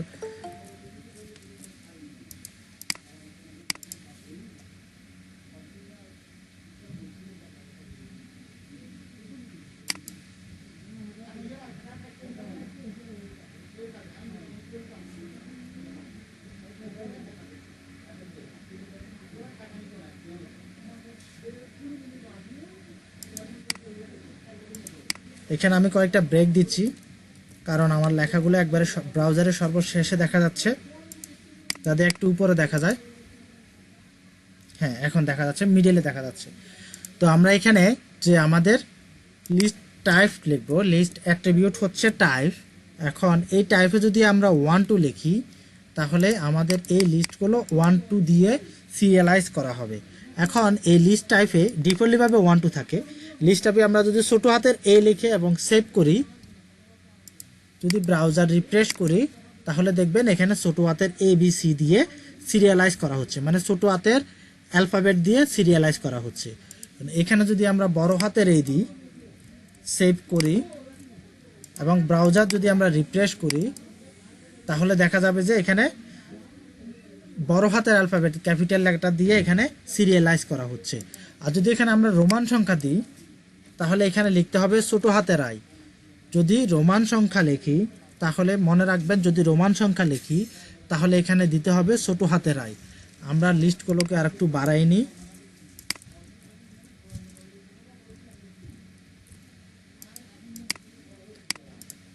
রিলোড করি, তাহলে দেখেন এখানে রোমান সংখ্যাগুলো দেখা যাচ্ছে 1 2 3 4 5। লিস্টগুলো রোমান সংখ্যা আকারে সিরিয়ালাইজ করা হয়েছে। এরপরে যদি আমরা রোমান সংখ্যা বড় হাতে দিতে চাই তাহলে বড় হাতের অক্ষরের I দিয়ে যদি আমরা এখানে রিফ্রেশ করি তাহলে বড় হাতের অক্ষরের রোমান সংখ্যা দেখা যাচ্ছে। এই হচ্ছে লিস্ট, আর এইটা হচ্ছে অ্যাঙ্কর ট্যাগ। যে আমরা আমাদের পেজ থেকে কোনো একটা লেখাতে বা কোনো একটা বাটনে ক্লিক করলে আমরা অন্য একটা পেজে চলে যেতে পারি, এই জন্য এটাকে অ্যাঙ্কর ট্যাগ ব্যবহার করা হয়। আর লিস্ট হচ্ছে দুই প্রকার, একটা হচ্ছে আনঅর্ডার লিস্ট আর একটা হচ্ছে অর্ডার লিস্ট। আনঅর্ডার লিস্ট লেখার নিয়ম হচ্ছে প্রথমে আমরা UL লিখব, UL ট্যাগের ভিতরে আমরা LI দিয়ে আমাদের লিস্টগুলো সাজিয়ে নিব। এরপরে অর্ডার লিস্ট লেখার জন্য আমাদের অর্ডার লিস্টের ট্যাগ হচ্ছে OL এর ভিতরে আমরা LI দিয়ে সবগুলো ট্যাগ ডিক্লেয়ার করে দিব। এবং আমরা যদি লিস্টের টাইপ যদি চেঞ্জ করতে চাই তাহলে OL ট্যাগের ভিতরে অ্যাট্রিবিউট হবে টাইপ স্পেস দিয়ে অ্যাট্রিবিউট ভ্যালুটা আমাদের যেভাবে আমরা লিস্ট টাইপটা চাচ্ছি সেভাবে আমরা এখানে লিখে দিব। লিখে দিয়ে সেভ করব, সেভ করে আমাদের ব্রাউজারটা আমরা রিফ্রেশ করে দিব। রিফ্রেশ করলে আমাদের সবগুলা লিস্ট এখানে দেখা যাবে।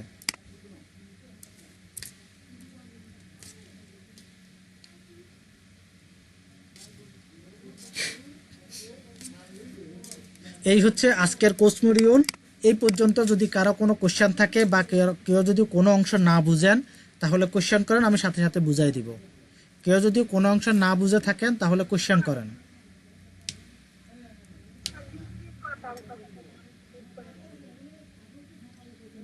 স্যার ওই যে অ্যাঙ্কর লিস্টে যে দেখালেন স্যার অ্যাঙ্কর ট্যাগটা, হ্যাঁ স্যার অ্যাঙ্কর ট্যাগের স্যার যে মানে স্যার গুগল থেকে মানে হচ্ছে প্রথমে আমার একটা পেজ ওপেন হবে তারপরে হচ্ছে গুগলে যাবে, ওই এটা আরেকবার একটু বললে ভালো হতো।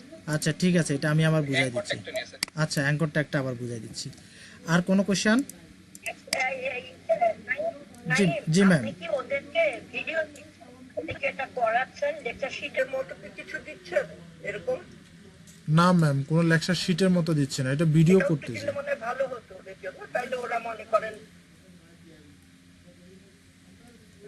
আমার মনে হয়, কারণ আপনি যখন লেকচার দিচ্ছেন, আপনি কি কোনো লেকচার শিট রেডি করছেন? জি ম্যাম, একটা লেকচার শিট রেডি করা হয়েছে টপিক অনুযায়ী। তাহলে ওইটাও মনে আপলোড করে দিলে ওদের জন্য ভালো হবে। ঠিক আছে নাইম?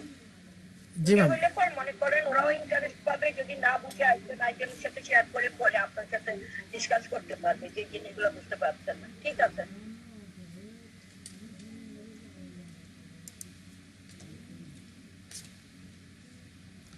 আচ্ছা, অ্যাঙ্কর ট্যাগটা আবার বুঝাই দিই। অ্যাঙ্কর ট্যাগটা হচ্ছে, মনে করেন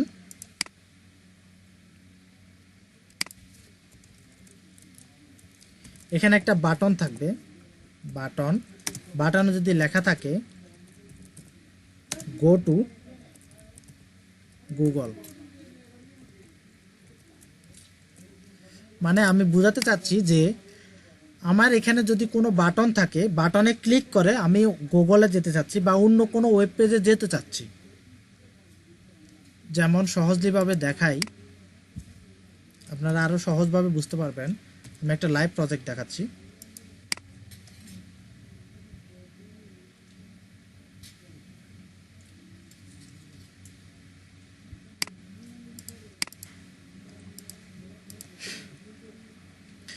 মনে করেন এটা হচ্ছে একটা HTML টেমপ্লেট, এটা হচ্ছে HTML টেমপ্লেট বা এটা হচ্ছে আমার একটা প্রজেক্ট, ই কমার্স প্রজেক্ট মনে করেন।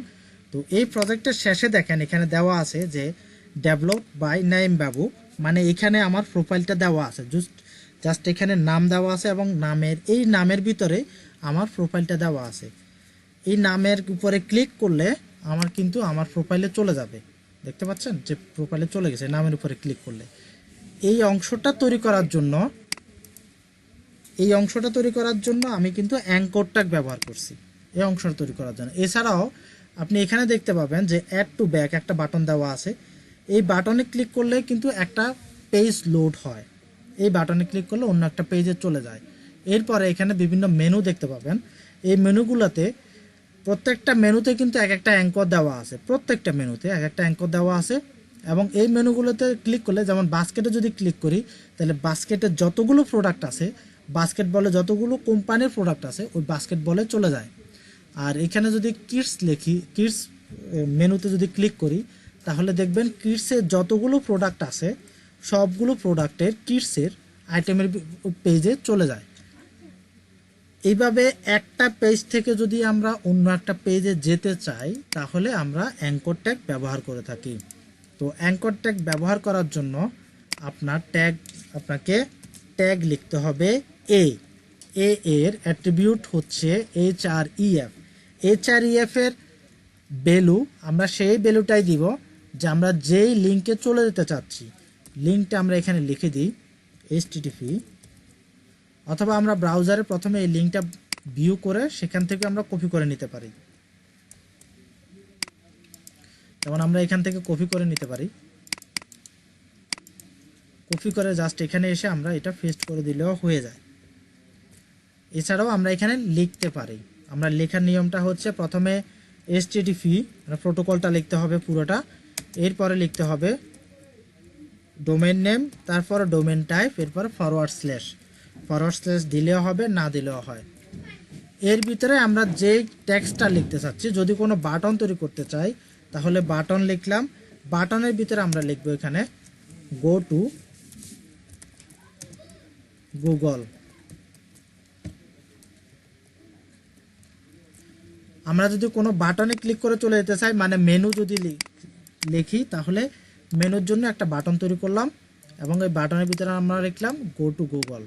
ব্রাউজারটা রিফ্রেশ করি তাহলে এখানে দেখতে পাবেন যে একটা বাটন তৈরি করা হয়েছে এবং এখানে লেখা আছে গো টু গুগল।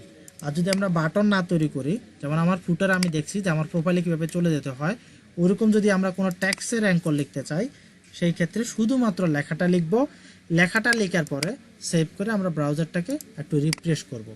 রিফ্রেশ করলে দেখতে পাবেন যে এই লেখাটারও নীল কালার হয়ে আছে এবং নিচে একটা আন্ডারলাইন আসছে। এই হচ্ছে অ্যাঙ্কর ট্যাগ। আর যদি মনে করেন যে আমার পেজটা ঠিকই থাকবে, বর্তমান যে পেজটা লোড হয়েছে সেই পেজটা ঠিকই থাকবে, নতুন একটা ট্যাব ওপেন হয়ে আমার এই লিঙ্কটা ওপেন হবে। আমার এই লিঙ্কটা ওপেন হওয়ার জন্য নতুন একটা ট্যাব ওপেন হোক, তাহলে আপনাকে অ্যাট্রিবিউট লিখতে হবে টার্গেট, এবং টার্গেটের ভ্যালু দিতে হবে আন্ডারস্কোর ব্ল্যাঙ্ক।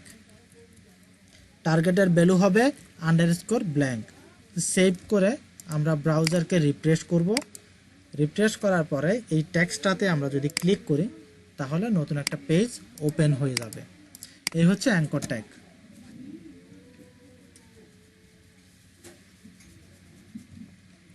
এই পর্যন্ত যদি কারো কোনো কোশ্চেন থাকে,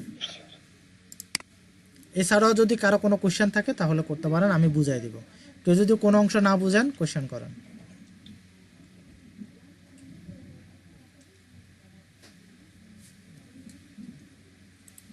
স্যার আরেকজন মেবি কোশ্চেন করছিল স্যার, ওই যে লিস্টের ট্যাগটা বোঝে নাই স্যার, ওইটা আরেকটু বুঝাই দিলে ভালো হতো, ও শুনতেছে না। আচ্ছা, লিস্টের ট্যাগটা বোঝা নাই, ঠিক আছে।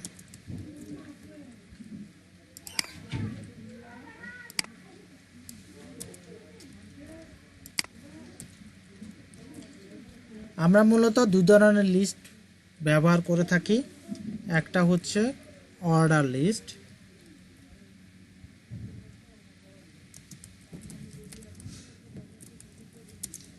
আরেকটা হচ্ছে আনঅর্ডার লিস্ট। আমরা মূলত দুই ধরনের লিস্ট ব্যবহার করে থাকি, অর্ডার লিস্ট এবং আনঅর্ডার লিস্ট। তো অর্ডার লিস্ট ডিক্লেয়ার করার জন্য, অর্ডার লিস্ট মানে হচ্ছে সিরিয়ালাইজ কোনো লিস্ট যদি আমরা ব্যবহার করে থাকি। সিরিয়ালাইজ মানে 1, তারপরে হচ্ছে 2, তারপরে হচ্ছে 3, তারপরে হচ্ছে 4, এইরকমভাবে যদি কোনো সিরিয়ালাইজ লিস্ট ব্যবহার করে থাকি সেই সিরিয়ালাইজ লিস্টটাকে বলা হয় অর্ডার লিস্ট। তো আমরা সিরিয়ালাইজ করতে পারি 1, 2 দিয়ে, আবার সিরিয়ালাইজ করতে পারি ABC দিয়ে, আবার সিরিয়ালাইজ করতে পারি রোমান সংখ্যা দিয়েও আমরা সিরিয়ালাইজ করতে পারি। তো সিরিয়ালাইজ লিস্টটা তৈরি করার জন্য আমাদের ট্যাগ হচ্ছে OL। OL লিখে OLটাকে অবশ্যই আপনাকে শেষ করতে হবে।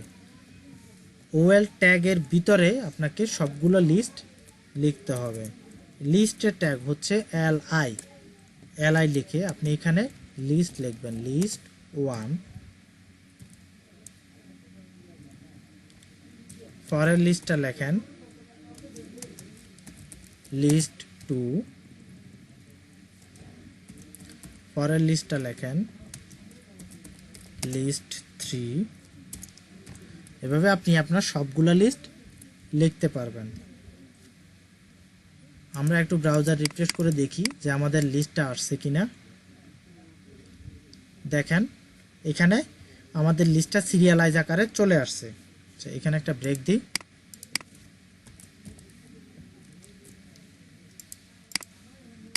রিফ্রেশ করি, এই যে দেখেন অর্ডার লিস্ট, এবং এখানে আমার সিরিয়ালাইজ হিসাবে আমার 3টা লিস্ট চলে আসছে। তো আমরা যদি কেউ চাই যে আমাদের লিস্ট টাইপটা আমরা চেঞ্জ করে দিব, মানে আমরা সিরিয়ালাইজ আকারে এখানে 1, 2, 3 না লিখে আমরা লিখতে চাচ্ছি A লেটার দিয়ে, আলফাবেট দিয়ে যদি আমরা লিখতে চাই, সেই ক্ষেত্রে আমরা এখানে OL এর অ্যাট্রিবিউট লিখব টাইপ, এবং অ্যাট্রিবিউটের ভ্যালু হবে আমরা যে টাইপের লিস্ট তৈরি করতে চাচ্ছি। আমরা যদি রোমান সংখ্যা লিখতে চাই তাহলে এখানে হবে I। আমরা যদি লেটার বা আলফাবেটে যদি লিখতে চাই, ছোট হাতের যদি স্মল লেটার লিখতে চাই তাহলে হবে ছোট হাতের A। যদি ক্যাপিটাল লেটার লিখতে চাই তাহলে হবে বড় হাতের A। এইবার আমরা একটু রিফ্রেশ করি, তাহলে দেখতে পাবেন এখানে ক্যাপিটালাইজ সিরিয়াল দেখা যাচ্ছে। এই হচ্ছে অর্ডার লিস্ট এবং অর্ডার লিস্টের টাইপ। এবার আমরা দেখব আনঅর্ডার লিস্ট কিভাবে লেখা হয়। আনঅর্ডার লিস্টের ট্যাগ হচ্ছে UL, আর লিস্টগুলো এভাবেই লিখে ফেলবেন। অর্ডার লিস্টের লিস্ট যেভাবে লিখছেন এখানেও লিস্ট সেভাবেই লিখবেন।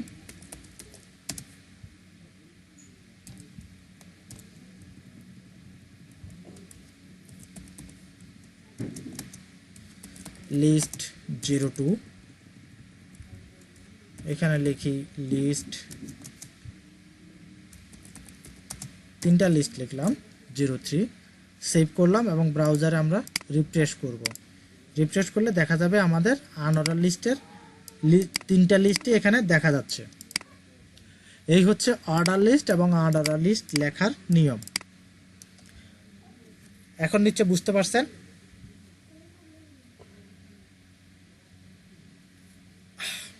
জি স্যার। এই পর্যন্ত আর কারো কোনো কোশ্চেন? কেউ কি কোনো অংশ বুঝতে পারেন না এরকম কেউ?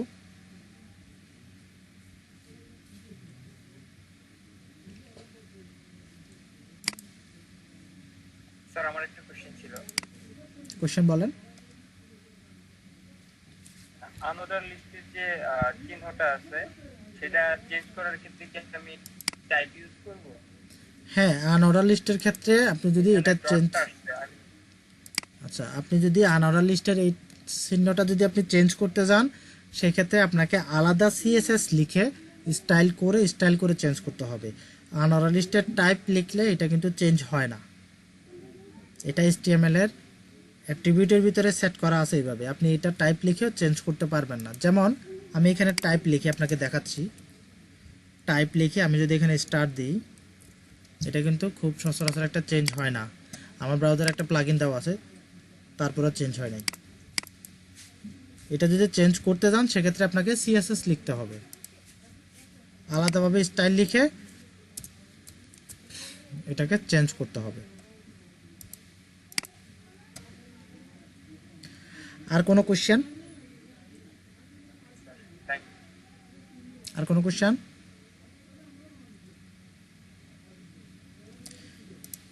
এবার আপনাদেরকে একটা মজার ট্যাগ দেখাবো, যে ট্যাগটা খুবই মজাদার, ব্যবহার করতে খুবই ভালো লাগে। ট্যাগটা হচ্ছে মার্কিউ ট্যাগ।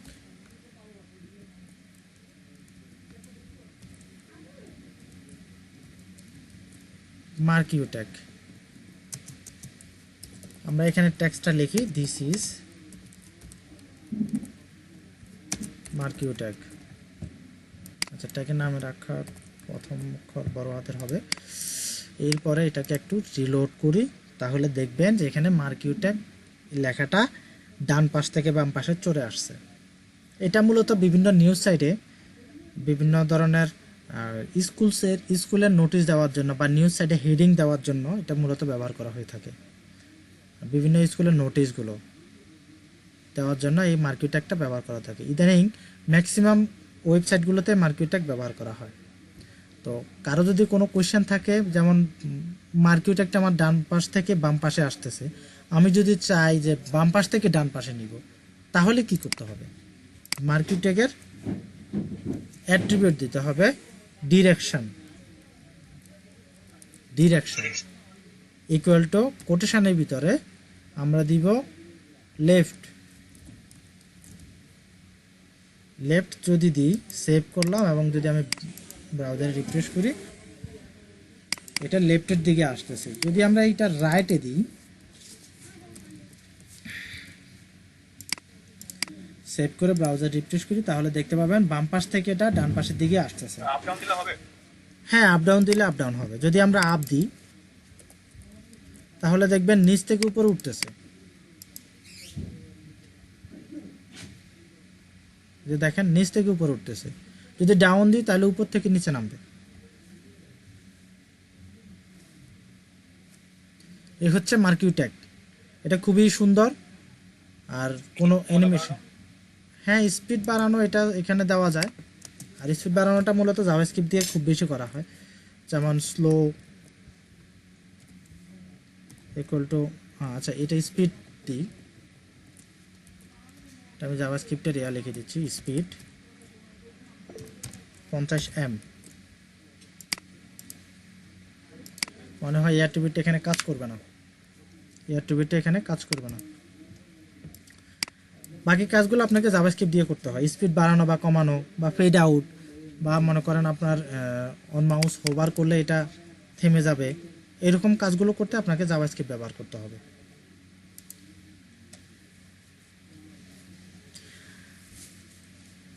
পুরো কোর্সের ভিতরে এতক্ষণ যা কিছু বলছি, ইন্ট্রোডিউসিং ক্লাসে যতটুকু আপনাদেরকে পড়াইছি, যতটুকু আপনাদেরকে শিখাইছি, তার ভিতরে যদি আপনাদের কারো কোনো কোশ্চেন থাকে, কোশ্চেন করেন। এতটুকু সম্পূর্ণ ক্লাসে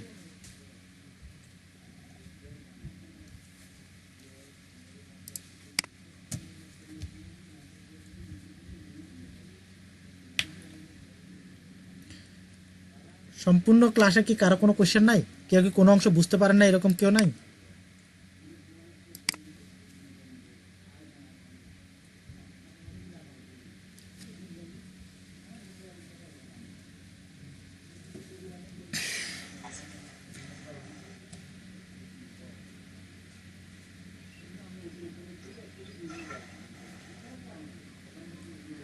শামীম হোসেন নয়ন বলছেন যে how to control I speed the মার্কিউট্যাক। মার্কিউট্যাকের কন্ট্রোল আপনাকে স্পিডটা কন্ট্রোল করার জন্য আপনাকে জাভা স্ক্রিপ্ট লিখতে হবে।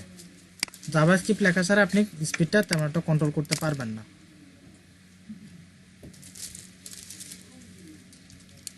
আর কারো কোনো কোশ্চেন?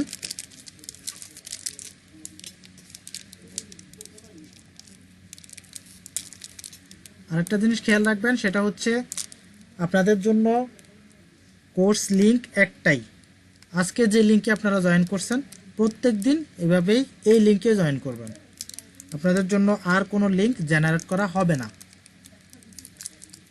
আর কোনো লিঙ্ক জেনারেট করা হবে না। আজকে যে লিঙ্কে আপনারা জয়েন করছেন প্রত্যেক দিন এই লিঙ্কে আপনারা জয়েন করে ক্লাসে জয়েন করতে পারবেন।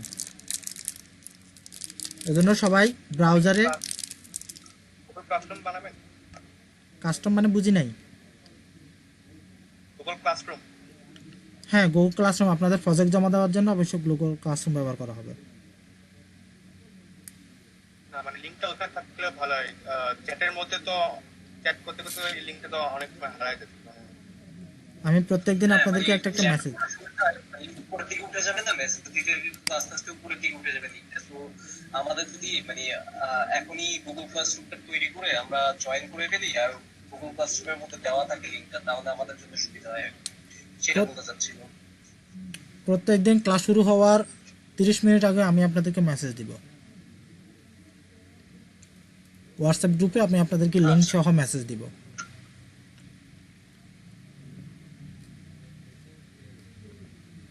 এটা ছাড়াও আপনাদের জন্য গ্লোবাল ক্লাসরুম থাকবে প্রজেক্ট জমা দেওয়ার জন্য।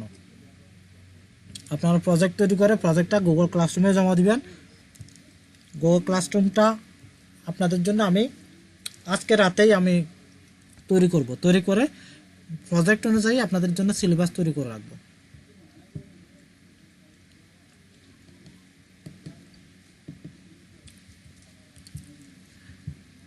পুরো কোর্স সম্পর্কে আর কি কারো কোনো কোশ্চেন আছে? আজকে যতটুকু করছি, যতটুকু শিখেছি ততটুকুর ভিতরে কারো কি কোনো কোশ্চেন আছে কিনা?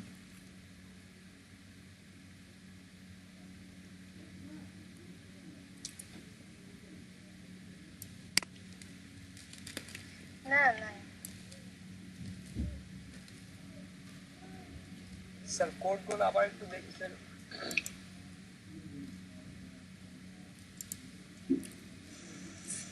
দ্বিতীয় তো উত্তর দাও।